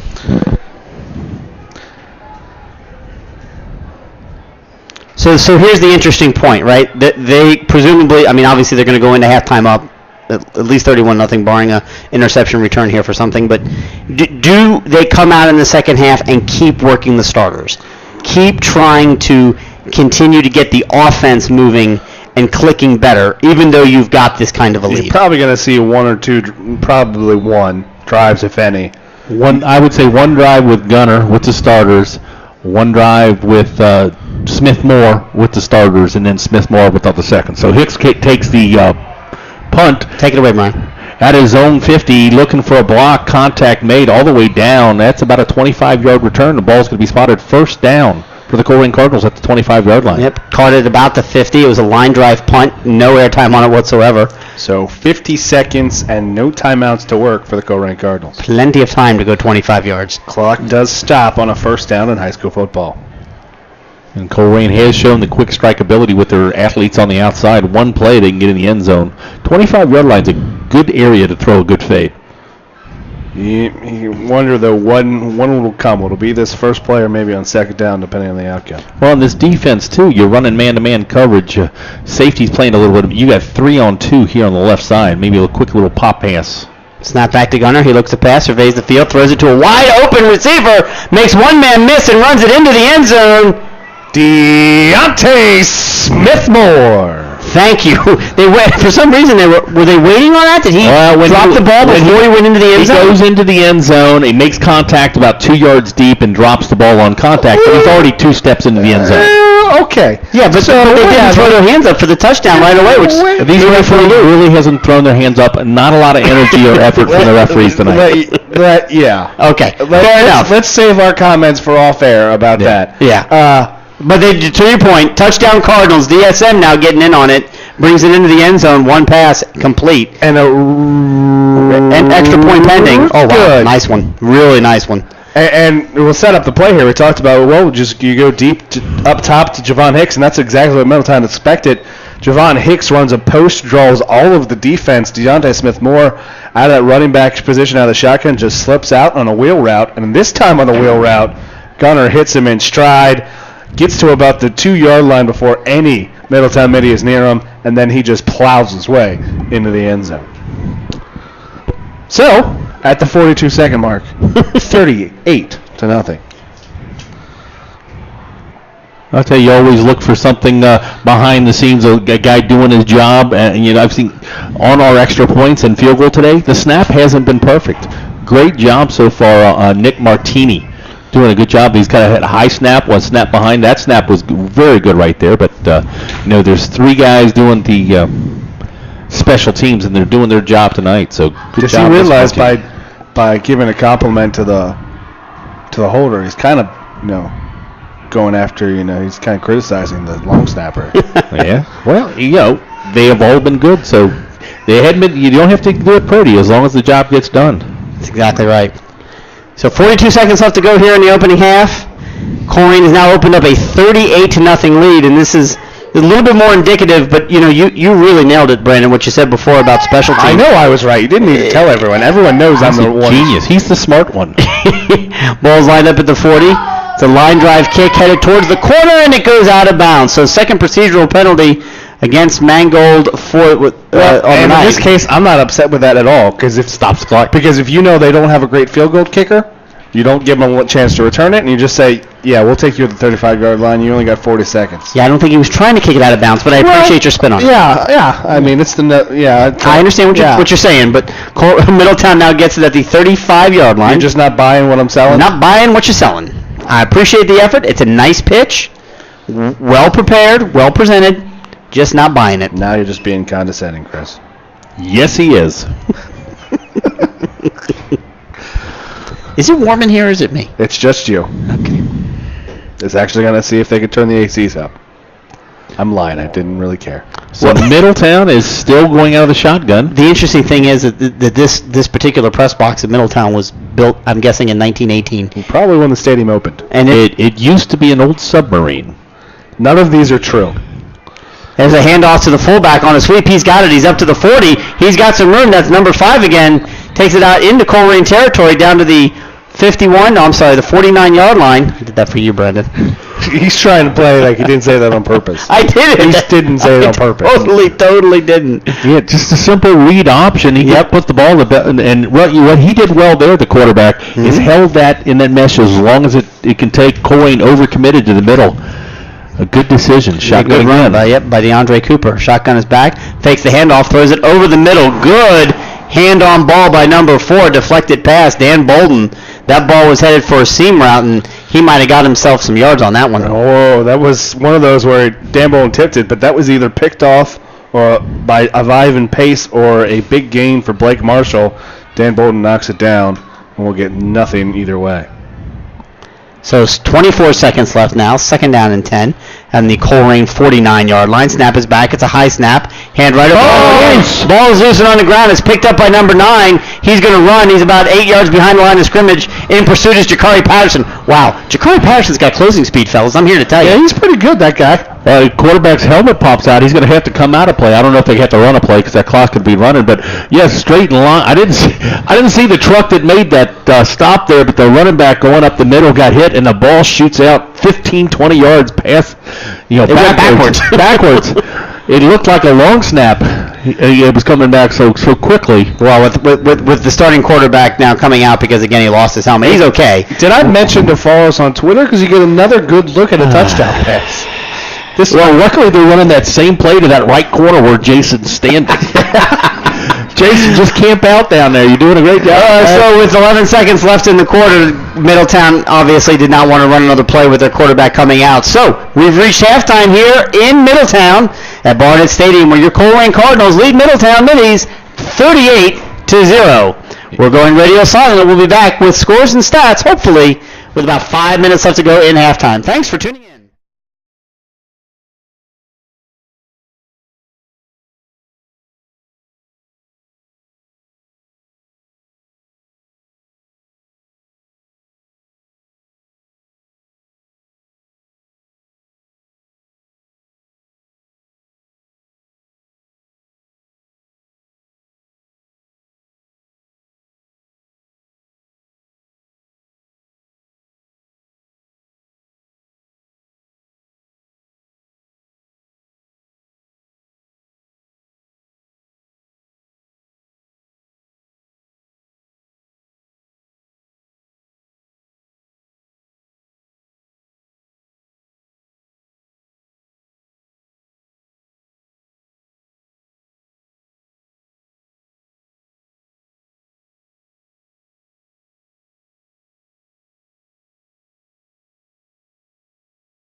Welcome back from halftime. We'd like to thank our booster sponsors, our corporate boosters: Air Pest Control, Fast Signs, Friedhoff Accounting, Friendship Baptist Church, Holding Realtor, Joseph Toyota Cincinnati, Langdon Meats and Fine Wine, LaRose's Life Touch, Long Schaefer and Company, Northwest Association of Educators, Quinn City Running, Supercuts, Thrivent Financial, Susan Bennett, Underground Sports Shop, the Cardinal Cornell, Valley Metalworks, Kona Ice, Midwest Stonescapes, Quaker Steak, Plato's Closet, Game On Sports, and Joe Capples Landscaping. Brandon, you got some scores for us? I do indeed.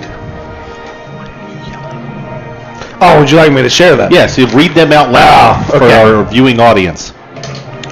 Oak Hills leads 21-13 over Hamilton. Lakota East leads Princeton 11-0. It was 3-0 Lakota West over Fairfield at halftime, but as we speak, Fairfield gets a touchdown, misses the extra point. Fairfield leads Lakota West 6-3.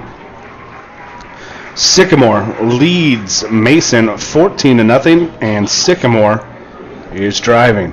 LaSalle leads West Claremont 30-0 at halftime. St. X leads Walnut Hills 43-0 at halftime. Gahanna Lincoln leads Elder. Gahanna Lincoln leads Elder 13-7 at halftime. Moeller leads Scott County in Kentucky 24-7. Elsewhere, Whitten Woods leaves Springboro at halftime 14-6. Centerville trails Pickerington North 6-3. Fairmont leads Milford 15-0. Miamisburg leads Loveland 34-0. Wayne leads Clarkson Road, Canada 24-7. Pickerington Central trails Trotwood Madison 14-13. Hilliard Bradley leads Hilliard Davidson 14-7. Mentor leads Glenville 17-7. Lebanon leads Middletown Fenwick 28-20. And Turpin leads West High 42-6. So thanks for everybody tuning in. We got 2 minutes till kickoff. Extra point is good. Fairfield now leads 7-3. We got more scores. So just as a reminder, you look on your screen, you'll look up, there's a little icon, I believe it's an eye. Chris told you about it earlier. We are Colerain.com, and we are all volunteers here. None of us get paid, but what we do does not come free. If you want to support us with a simple contribution, just click onto that. Any little bit helps, and a lot will help too. If you want to be a corporate sponsor, you can find all that information or contact information on our webpage. You can contact us with us. So not just supporting sports, but all the extracurricular activities around Colerain High School, White Oak Middle, and Colerain Middle. That's band, that's show cards, that's the chess team, that's the academic quiz team, that's everything that the boosters support. So including the middle schools. And White Oak and Colerain Middle. Yep. And as a reminder, new feature this year, one of the things provided by the platform on YouTube, if you drag your cursor to the top right corner of your screen, there's a little information button that'll lead you to a donate button, which will allow you to donate directly to the Colerain Boosters. So the Middletown Middies are back out on the field, getting ready to warm up. Thanks for all those score updates. Some interesting happenings in the GMC. And again, the interesting thing about this year, folks, just as a reminder, obviously, we moved to an 8-game league schedule. That means there's one team that we're not playing, and that team is Princeton. We scrimmaged them before the season started, but we will not play them during the regular year. So again, I know it's ridiculously early to talk about it, but if you have to root against anyone this year in the GMC, you want to root against Princeton for them to lose as many games as possible in the hopes that we can maximize our Harbins by the end of the year, because I've already begun to do some preliminary math. Oh, really? Oh, my God, it's week 3. I understand that, but listen, when you start off 0-2 and you become a Harbin cow instead of, milking the Harbin cow that is X or LaSalle, this just kind of got weird. X is up 50-0, by the way. My point being, you have to start understanding, hey, we're now in a conference where everybody's going to beat everybody, pretty routinely, and the league can only go 500 every week the rest of the year, right? There's going to be 5 winners and 5 losers every week within conference, and that's all we have left. So with 2 losses, as crazy as it sounds, and back to a 4-region Division I setup, there's a very real possibility that a home game, even if we win out, is not going to be guaranteed.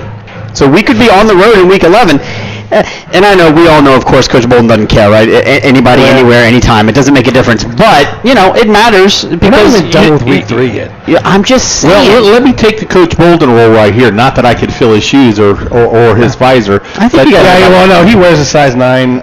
Yeah, 9.5. Bolden's like an 11. So wow. You share that stuff on the air? So, we can't think about the Harbins right now. All we can do is what's in front of us. Win this game, win this play, win this battle, this week to week to week. If you start worrying about Week 10 during Week 3, then you forget about Week 3. That's exactly what I would expect Coach Bolden to say. Exactly. What are you doing with your hands? You guys got to remember that people can't see us. So yeah, you can't. I'm trying to get your hand out of the reflection there. I was in the window. Oh, I see. Okay. Brandon just reaches over and tries to grab my hand. I'm thinking, well, that's very sweet. That's kind. I didn't know why. But it's actually my father's hand. Yeah, his hand is... It's not me. I'm behind the camera. Oh, that's off the reflection of the glass through the camera? Yeah. Which means, unfortunately, you may get the ghost of Brian in your film, which is, here we go. Oh, God. That's just not good for anybody. Oh, man. Okay, just turn the screen off at this point, ladies and gentlemen. Yeah, thanks for everybody that's listening at home. And remember, that's radio at wearecolerain.com. If you'd like to see more ghostly image of me, please feel free to contact us. Everyone is just excited for next week. Next week's a big game, because so let's talk a little bit about some of these scores. So Sycamore was up, you said, 14-0 on Mason, which is, let's be honest, that's a bit of a surprise. I expected with Sycamore... Did they graduate their quarterback? They did. Sycamore, they did. So they lost Bonner and the quarterback. And they won their first 2 games against what I would say is not stellar competition. And I think the general consensus was that Mason had 2 better wins to start the year. And that with Sora and their defense playing well, that they were probably going to find a Sycamore ownership over them this week. And at least so far, that's not been the case. I don't know what Sora's stats are. Obviously, you're talking about Matt Sora, the senior running back, and one of the stars in the city. And he obviously hasn't put it in the end zone. So Sycamore's defense is the real deal, and so that's so. I wonder how much passing we're going to see in the second half here for the Cards, because against Sycamore, when we throw the football as opposed to when we try and run it, because they. Quick score update: Vikings strike. Princeton cuts into the lead on the first possession of the second half. It's Lakota East 11, Princeton 7. Interception by Mason, and they are now in Sycamore territory. Lakota East, one of the 3 schools going into this week that are undefeated at 2-0. And Bradley is pulling away from Davidson. They lead 21-10. What has happened to Davidson? I remember way back in the day when they won 2 championships in a 4-year window. Everybody thought Davidson was going to be the next power in the state of Ohio. That's when they were 1 school. It's now 3. That's true. That's true. There was no Bradley at the time, right? There was no, what's the other one? Darby. No Darby and no Bradley. Things change when you start of the second half. Middletown will tee the ball up. Javon Hicks and J.J. Davis set for the return. Get ready to start this second half. So Colerain's offense will get their hands on the ball first. See what they can do with it here on their first series. Gets underneath it. It's a low line drive kick, and it bounces at the 15-yard line. Picked up at the 10 by Colerain, taken out to the 15, the 20. Nobody's touched him. 25-30. J.J. Davis is on his feet, trying to make some people miss, and he just keeps running and takes it out past the 45-yard line all the way up to, we'll see where they mark it, I think the 48, maybe the 47. Either way, it'll be first down and 10 for Colerain. Correct me if I'm wrong. That's the first kick return of the year for the Cardinals, because I believe all the other ones, kick return opportunities, were touchbacks. That's a good point. I would assume so, because I know the only one in the LaSalle game was a touchback. And all of them were in the X game. In the X game as well, so. So J.J. Davis has shown he was dangerous in the punt return and kick return. 2 big returns for him tonight. Yep. New quarterback in the ball game. Deontay Smith-Moore comes in, takes the ball, fakes the handoff, keeps it himself, and unfortunately the Middletown Middies defense was all over that. He's going to lose 2 yards on the play, maybe 3, take him back to the 45-yard line, where it'll be second down and long. Yeah, Edwin Roque from the, looks like he's playing a little defensive end right there, gets into the mesh, blows it up, and looks like maybe he should have given up that ball that time, but I got to be honest, I'm a little surprised Gunner's not out there, at least for the first series. So we've got J.J. Davis in at tailback. We've got the freshman, Freddie Johnson, in at tailback. And we got Hamaz Abdul-Wahid in at fullback. And he's the one that gets that handoff and takes it out past the 50, picks up about 7 yards on the play, so it'll be third down, and we'll call it 6. So the first carry that we get of the year from the young sophomore, 5'7". They list him on the roster as a defensive lineman. Luke Ponting comes out, and in comes number 13, Billy Cromwell, 5'10", 180-pound senior wide receiver. Smith Moore back to shotgun, 4 wide, 2 to either side. He had Josh Huber and those still in the ball game too. So most of your all your starting wide receivers are out. Interesting. DeAndre Smith takes it, keeps it, pitches it, throws it to a wide open running back who's on his feet all the way down into Middie territory. Plenty for the first down, all the way down to the 30-yard line. Who was that little guy on that carry? Hamaz Abdul-Wahid. Easy for you to say. Big gain to Middletown territory. Bucks spot the ball at the 30-yard line. 5'7", 175, little bowling ball. He had some giddy up, didn't he? Yeah, he planted his foot and go. Good blocking downfield. Looks like they still have the starting offensive line in there. Don't see any changes. J.J. Davis, kind of, if you will, the senior leader out there, even though he's not a senior. Certainly the one with the most experience, and Deontay, of course, a quarterback. Those two are looks like they're going to take it the rest of the way. Sincere getting some rest. As they hand off to the fullback. He's going to take it. He's still on his feet. Picks up 5 more yards on the play. Maybe 6, taking it down to the 24-yard line. It'll be second down and 4. Hamza Abdul-Wahid. Just an ankle tackle away from breaking that. He got there in good contact. The linebacker fell off him, but he kept a hold of his ankle. Did pick up 6 yards down to the 24-yard line. So when you're a sophomore and you get a chance to come into a varsity game on Friday night, you absolutely want to make the most of it. He's joined by a freshman, Johnson, who gets the ball on this carry. Yep, he gets it on a counter. Well defensed by Middletown really stood out from on the defensive end. He had a blocker, sheds the blocker, and just throws him away for no gain. We just started. Now, interestingly, because it is 38-0, again, as a reminder, we are in a running clock situation. Again, to the fullback, he takes it, bounces off a few people. He's going to be about 1.5 yards. Go ahead, Dan. Good push up front. The offensive lines, we said the starters are still in there. T.J. Ganella, Taj Roberts, Ace Aaronschwinter, Rusty Feth doing a good job up front. Going to be get your offense as many reps as possible, but maybe you want to try to get a rep for your special teams, your field goal kicker in a live situation here on 4th down, but Bolton has chose to go with the offense. I formation. First time I think we've seen that tonight. Just quarterback sneak. DeAndre takes to come down to the spot. I think he's going to get it. He was very close to the 20-yard line. He got pushed back, but it's hard to tell with the sticks from this angle. Yeah, let's see where they got it marked. Deontay. The chain, and they stop him on first down and 10 at their own 20-yard line. Yeah, can't question the play call. It was a good play call, just an inch short. Your offensive line, you just went straight dive and nose of the football short. So Middletown stops Colerain on their first possession in the second half. They're going to get the ball at their own 20-yard line. So Johnson stays out there in the DB position again. He must be a pretty talented young man. He's, I think, only 2 freshmen, or he may be the only freshman. He's the only freshman on the varsity JV roster. The freshman team 3-0 this year. Blake Marshall. Yep, takes it, fakes the handoff, does end around of about 7, maybe 8 yards on the play. We'll see where they knock him out of bounds. Yeah, Mitchell, who played a lot of quarterback last year, more of a threat to run, reads the option there very well, picks up 7. Blake Marshall, 5'10", 178-pound senior. And if you recognize last name, I think we heard of his brother. Yep. Yeah, Jalen Hain, that is Dan Bolden that cleaned up the tackle. Who's on the bottom there? 55 and... Yeah, Luke Bowden has done a good job, but to tell you up front, your nose tackle, they've been very active up on the front. Cooper, the starting tailback for Middletown. Let the Colerain Cardinals pursue to the running back open up. Yeah, he did. Well played. So again, just to reiterate, this is a running clock because Colerain has at least a 30-point difference between their score. They're up, of course, 38-0. So the clock will not stop unless it is for an injury or change of possession. So even out of bounds, the ball is out of bounds and incompletions and first downs doesn't matter. The clock will continue to run.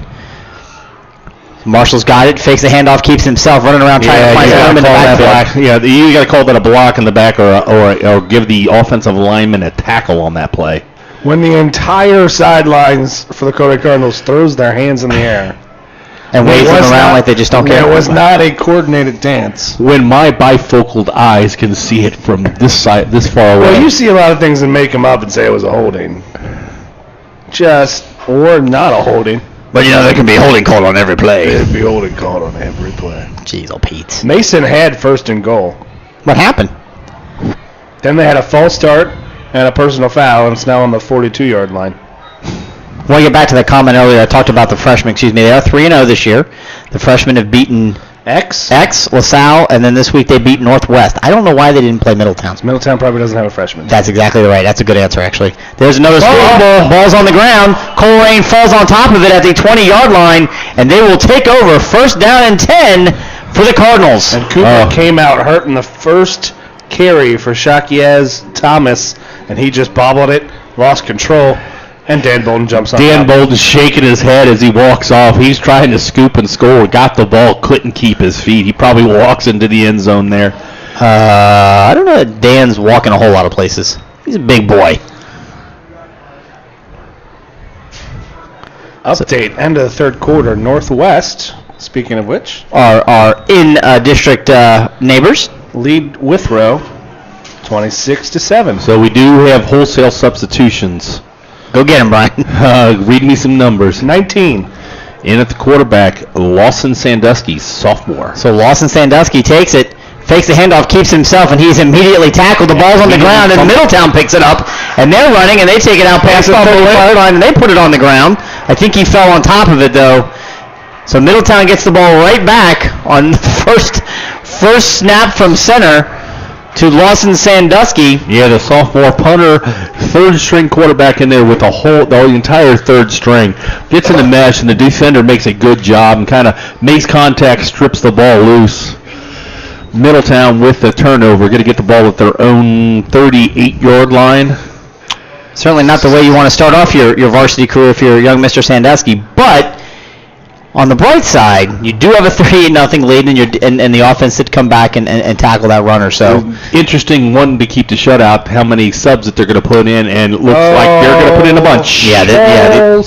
Wholesale subs. Yeah, we got all new guys here. Really Finch in the ball game.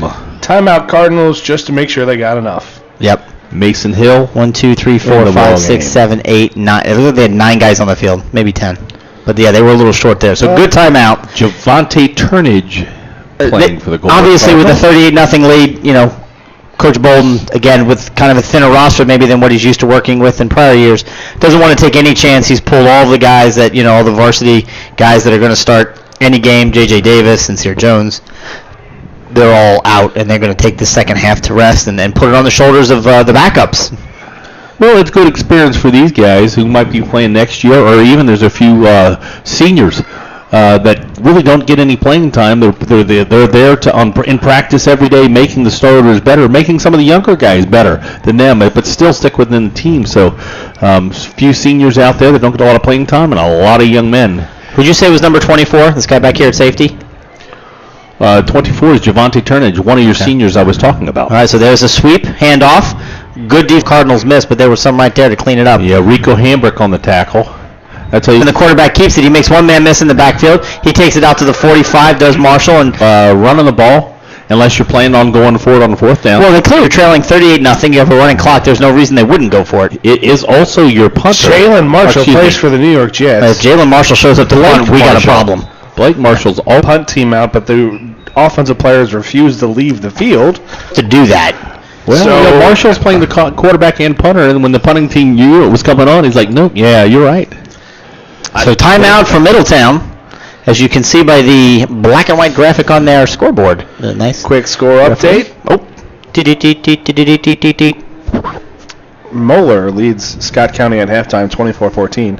Oh, Scott County got another one on the board. Look at that. Kettering Fairmont 35, Milford nothing. Oh, that's sad. Touchdown Lakota East. They extend the lead to 17-7 over Princeton. So that would move, if they can hold on to that game, that moves Lakota East to 3-0 on the year, which I don't know that many people picked that to be the case. Fourth down. So fourth down, they have left the offense at their 4th down and 1. Once again, in 5 wide receivers. Yep, nobody in the backfield except Marshall. He might.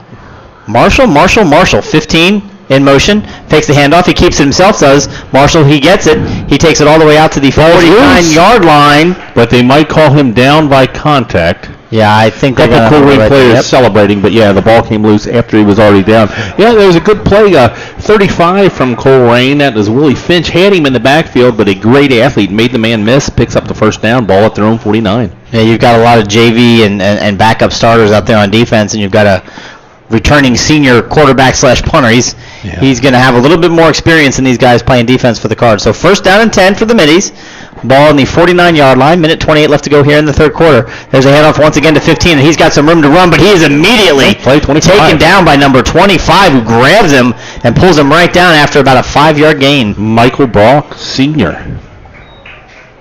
Get an opportunity for some of the backups to get some PT, and they absolutely will be needed as we go throughout the course of the year and hopefully into the playoffs as well. There's a big number 55 coming off on this offensive line series. I didn't even realize he was out there playing offense. Yeah, he's gone both ways. They've subbed him in a lot, keep him fresh on offense. So second down 7. Second down 6.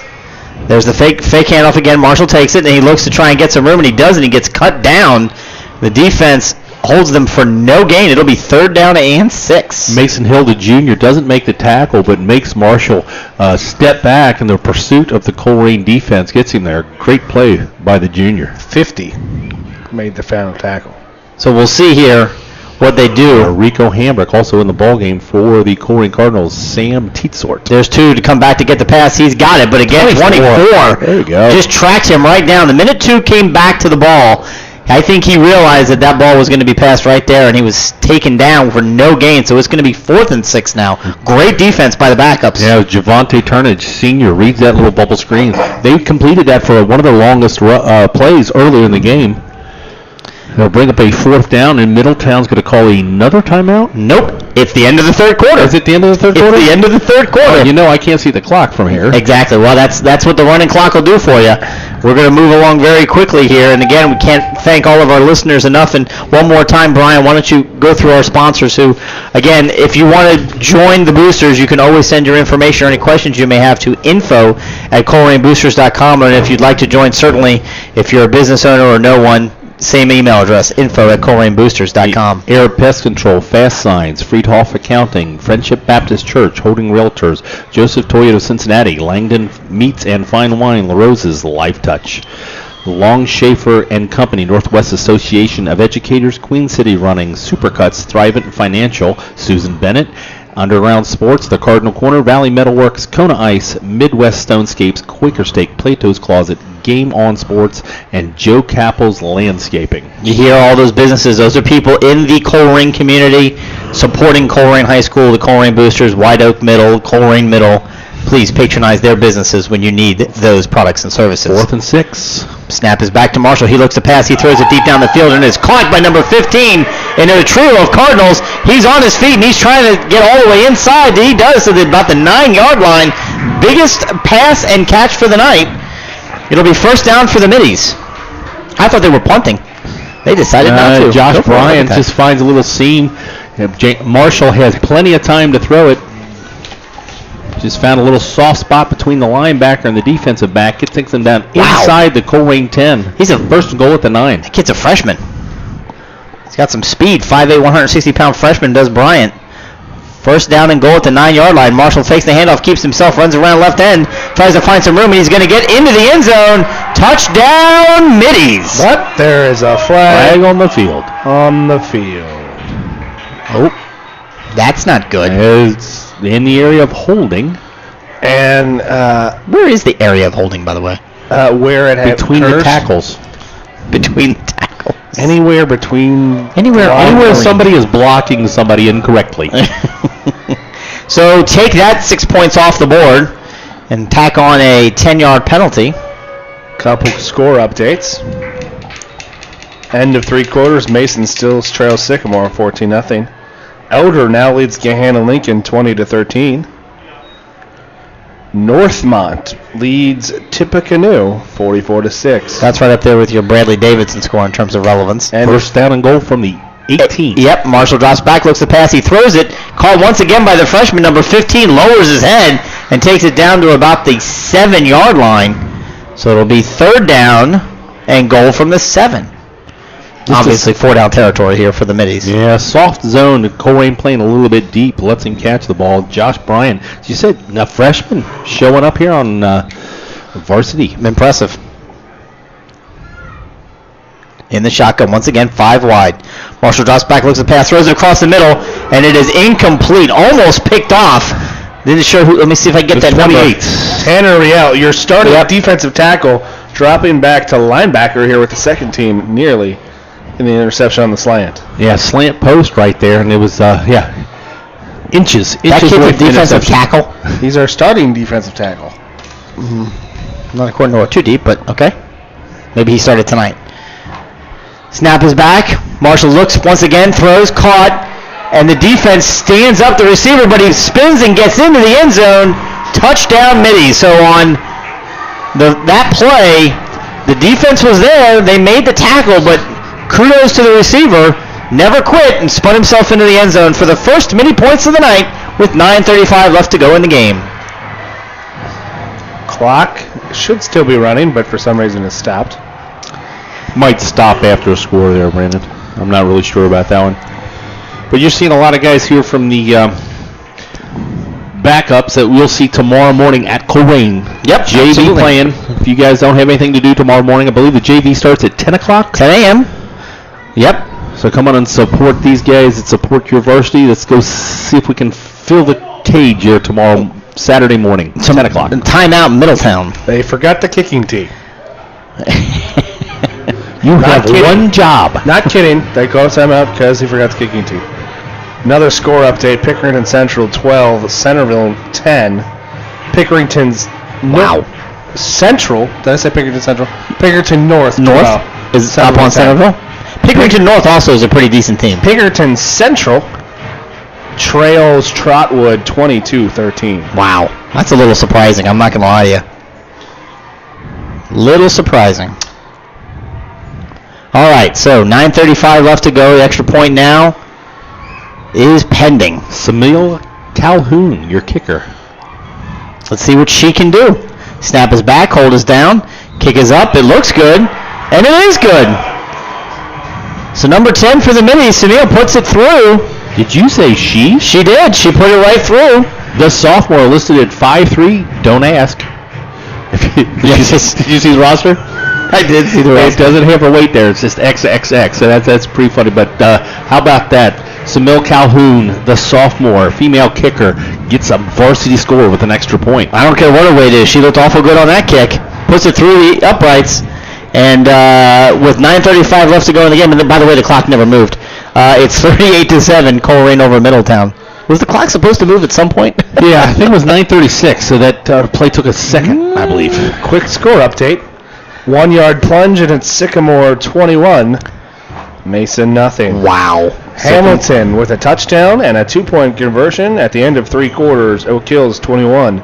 Hamilton 21. So that's impressive too. So again, for those of you still listening, cannot stress this enough. Clear your schedule next Friday night, Brian Wyatt, and be at Colerain, because this matchup between presumably 1 and 2 Colerain Cardinals against the undefeated 3-0 Sycamore Aviators is going to be one to watch. I mean, Sycamore is going to come in riding awfully high on a 3-game winning streak to start this year, but the good news is at least we get them at home. Score update, Winton Woods 20, Springboro 17. It's a good game too. So basically this is where you're at now, Brandon. You're just kind of going through Twitter. You haven't told anybody to join Twitter. Have you not seen the scoring plays? You could see all of them on Colerain Twitter. return man takes it from his own 5, looking for a blocker. It's the freshman, number 20, looking for a block. Gets all the way out to the 32. Nice run there by Freddie Johnson. Didn't really find that block, did he? He was looking for one. He got past the first wall. It was that second wall that you've got to get through to break the long one, but a good return outside the 30. Yep, so let's see what the offense can do here. The clock is stopped again. Supposed to be. Yep, there it goes. Well, so clearly I didn't understand. I thought it was a 30-point difference. It must be more than 30 because now it's only 31-point difference. So maybe it's 34 or 35. It's 35. Is it 35? Okay. I believe so. So now we're back to the regular clock stoppages until Colerain can reestablish that 30-point lead. Sandusky is in, pitches the ball. Good tackle by I'm not sure if that's a starting defender or not for Middletown, number 25. Takes down the freshman. Is that a starting defender? You got to be kidding me, right? I mean, they've got a few in there, but they've got several substitutions. Okay. Freddie Johnson did a really good job. Sandusky kind of got caught up in the mesh, and he barely got the pitch off. Freddie Johnson made a good catch and a good job just to get back to the line of scrimmage. Will Coleman and Jake Relly in the ball game for the Colerain Cardinals on the line, along with Jacob Colley. So no gain on that play. Second down and 10, the 32-yard line. Sandusky under center. He's got time. Takes the ball, looks to pass, throws it, and it is caught. It is caught by number 14, but right at the line of scrimmage. So no gain. It'll be third down. Coach Bowles not happy because neither one of his wideouts actually moved. The ball was snapped, and I believe it was going to be a quick swing pass out to one of them, but neither one of them moved at the snap, and he just caught the ball because it landed. It went to him. Gavin McCoy makes the catch. Billy Cromwell in the ball game out there as wide receiver. Cameron Carnes. So you don't know if that's the receivers because they weren't set, or the quarterback who never looked over to make sure they were set before he went to his cadence. So third down and 10. Love to see him get a first down here and eat up some more clock and not hand the ball back over. There's the handoff to the fullback. He takes it out past the 35-yard line. That's where they'll mark it. Maybe the 35 and a half, so it'll be fourth down and long. Punt forthcoming. Mr. Sandusky will drop back from his quarterback position and drop back into his punting spot. Yeah, Sandusky just a sophomore, but I don't think you've got anybody underneath him as the backup punter. A lot of substitutions on special teams as well. Backup punter is Gunner. Believe it or not. I believe it. Yep, there you go. Snap is back. He's got it. Good kick. Fair catch called right at the 35-yard line for the Middies. Really good punt. Yep. Now, what is that flag for? Somebody might have said something. It was a fair catch, and some guys standing around after the play. The flag comes on a dead ball. Nobody hit the turf. Nobody threw anything. Yeah, but it's a 38-7 game. What's that flag for, other than to draw attention to yourself? There are certain words that the referees don't like to hear. What are those words? There's at least 7 of them, according to George Carlin, and I think there's some more of them as well. But it'll be 15 yards against the Middies. He just called it one way? He just called it one way. Middletown coach is getting an explanation. So the fair catch was taken at the around the 35-yard line? Right at the 35-yard line, so they'll be taken all the way back to the 20 if that's a 15-yard personal foul. Are just interesting the way this crew works. That's the way to say it. He was walking that 15 yards off backwards. And Gahanna Lincoln has tied Elder 20-20. There you go. Gahanna Lincoln, another solid squad with I think they had 13 or 14 returning starters from last year. All right, so here we go. First and 10. What are you laughing at? So your wife with her email radio@wearecolerain.com. Oh, God bless her. What is she doing? Is she actually? She listens every week. Is drawn off sides there. She would just like Cordell Casey. She would like to know. Yep. Since we can see Brian's reflection. Yep. In the mirror. What kind of pizza was he eating earlier? It was Domino's because they are the official. Yeah, and you know what a big fan of Domino's I am, sweetheart. Seriously, are you going to try and put that in the window too, Brian? Please don't do. Oh my God, he's actually taking a piece of pizza out of the box. Pass in the air, thrown up, and incomplete. Yep. 26 on coverage, so it was second down and 5 after the 5-yard penalty against the Cards. It'll now be 6:15 left. What are you doing in this fourth quarter? 2 slices of pizzas left till this large is gone. Ladies and gentlemen, for those of you who are still online, we appreciate and thank you. And we apologize. We look forward to you joining us next week, preferably at the cage, because you probably signed off at this point. There's a snap back to Marshall. He takes it back up the middle. He makes a couple of guys miss, and the senior is going to have enough for the first down. Takes it all the way out to the 40, and there's a flag late. If he got a call late hit, he started to hit I can't imagine, because Marshall lowered his head and he delivered the hit. There was a Cardinal that came in kind of out of bounds, started to lower his shoulder, but saw where he's at, pulled back, but still made contact with his chest. That would be a really tough call. Yeah, it's nitpicking. However, the running clock is at 30 points, so it is running for now. So I don't know why it wasn't running earlier. It is going to be a 15-yard penalty against Colerain for a very not homered on this one. Very questionable call. Yeah. I mean, he hit him out of bounds, but he was pulling up, and he was also hit himself from behind into Marshall. Right. So anyway, it's going to take the ball all the way down to the Colerain 45-yard line. We're going to be 1st and 10.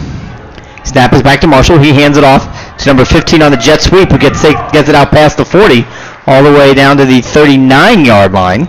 So 6-yard pickup on that first down play. A heavy dose of Josh Bryant, the freshman from Middletown. A couple passes caught here on the jet sweep. Gets the ball from senior Marshall. It's the cornmeal. That's what it is. That's what I don't like about Domino's. Could never figure out what it is. Well, I was just thinking, why is it that I'm not a fan of Domino's? And that's it. There's another jet sweep, although Marshall keeps it. He runs right up into the middle. He's going to have enough for the first down as he gets just to the 35-yard line, which is where he needed to be, so they'll go ahead and move the chains. Daryl Patrick on the stop, along with number 53, Mason Hill. Well, with the outcome of the game not in question, up 38-7 with just 4 minutes to go on a running clock, kind of started looking forward to next week. I know you love that, Brian. Kind of abandoning the game with 4 minutes left. Snap is back to Marshall. He drops back to pass. Not a whole lot of pressure. Throws it deep, and it is intended for number 15. Threw in a double coverage, but it fell incomplete.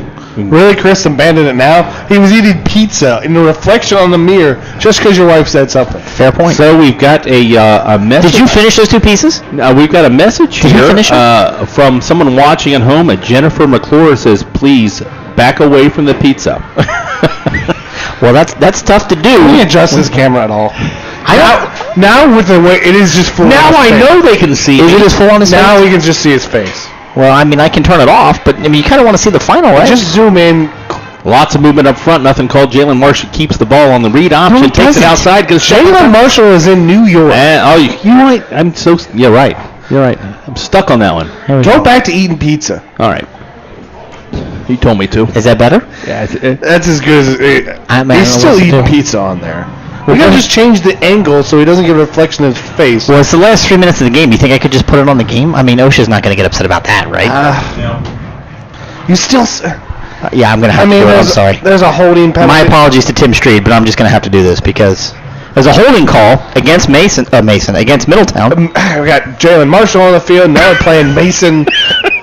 Chaos in Middletown. It'll be second and a really, really long way to go. We're going to zoom out here. Whoop. Now my face is in here. We're going to turn this thing around. Let's see what we got here. Pass over top is intercepted. They're looking for the freshman again. Almost picked off. It's Alonzo Kendricks, junior defensive back. Almost takes the tip. Nothing wrong with giving a little bit of love to some of the backups that are in this game. Again, 38-7. Colerain leads with 2 minutes to go. So we might get 2 plays here in before we call it the game. In our defense, you're not allowed to show live varsity action. This is not varsity. This is not varsity. This is considered a varsity game. Snap is back to Marshall. He takes it, dances around, finds some room, gets out past the 50, still on his feet, up to the 45. Tackled, but not until he gets all the way down to about the 42-yard line. Yeah, Chris, we're going to have to find a different cameraman for next week. You're not very good at this. Well, I've never done this before.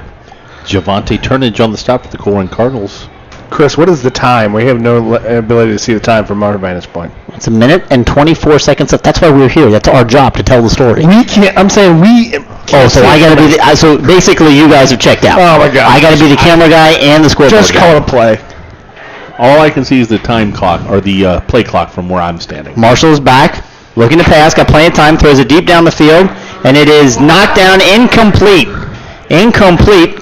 Clock will continue to run now with 1 minute left to go in the game. Nearly intercepted by Javante Turnage, and that will be a turnover on downs, so the clock will stop with 56 seconds to play, and the Cardinals will come out in victory formation. Yep, we'll go ahead and move this right back over. Oh, there's Brian. See, it's the angle that you have the camera, so try, like this angle. Change this angle. Well, there's you. I don't want me. There's the scoreboard. I got it. 56 seconds left to go. Zoom into the scoreboard. Okay, but I have to set the Now camera. his head is right back in. Like that? No. Like this. Hold on. Oh my gosh. What is that horrible sound above us? That's the Is that the coaches wrapping up? yeah. That's a depth charge that has been done to sink the submarine that we're sitting in. We just want to thank. Thank everybody from Middletown. This is I want to thank Trisha Fights and James Shearer for staying on. While Sandusky takes the knee. Sandusky takes the knee. That'll start the clock, and that'll run it. Hey, Chris, you got to do the sign-off, brother. It's your job. Be professional. As the clock continues to run. Oh, they just started it. He's paying attention to the tape delay. He doesn't realize the clock's been running for 20 seconds. Well, I cannot see the clock from here, and you guys aren't calling anything. As they take another knee. The clock will run out. Oh, the whole thing's doing sideways. All right, so the clock reaches 000. I hate you guys. Your Colerain Cardinals have defeated the Middletown Middies I'm taking my pizza and going home. 38-7. Next week. Hey, Next week, everyone come to the cage. It'll be a battle for first place as the undefeated Sycamore Aviators. They have not given up a single point on the season. Come to the cage to take on your Colerain Cardinals. So, for all of us at WeAreColerain.com, we'll see you next week, and thanks for listening.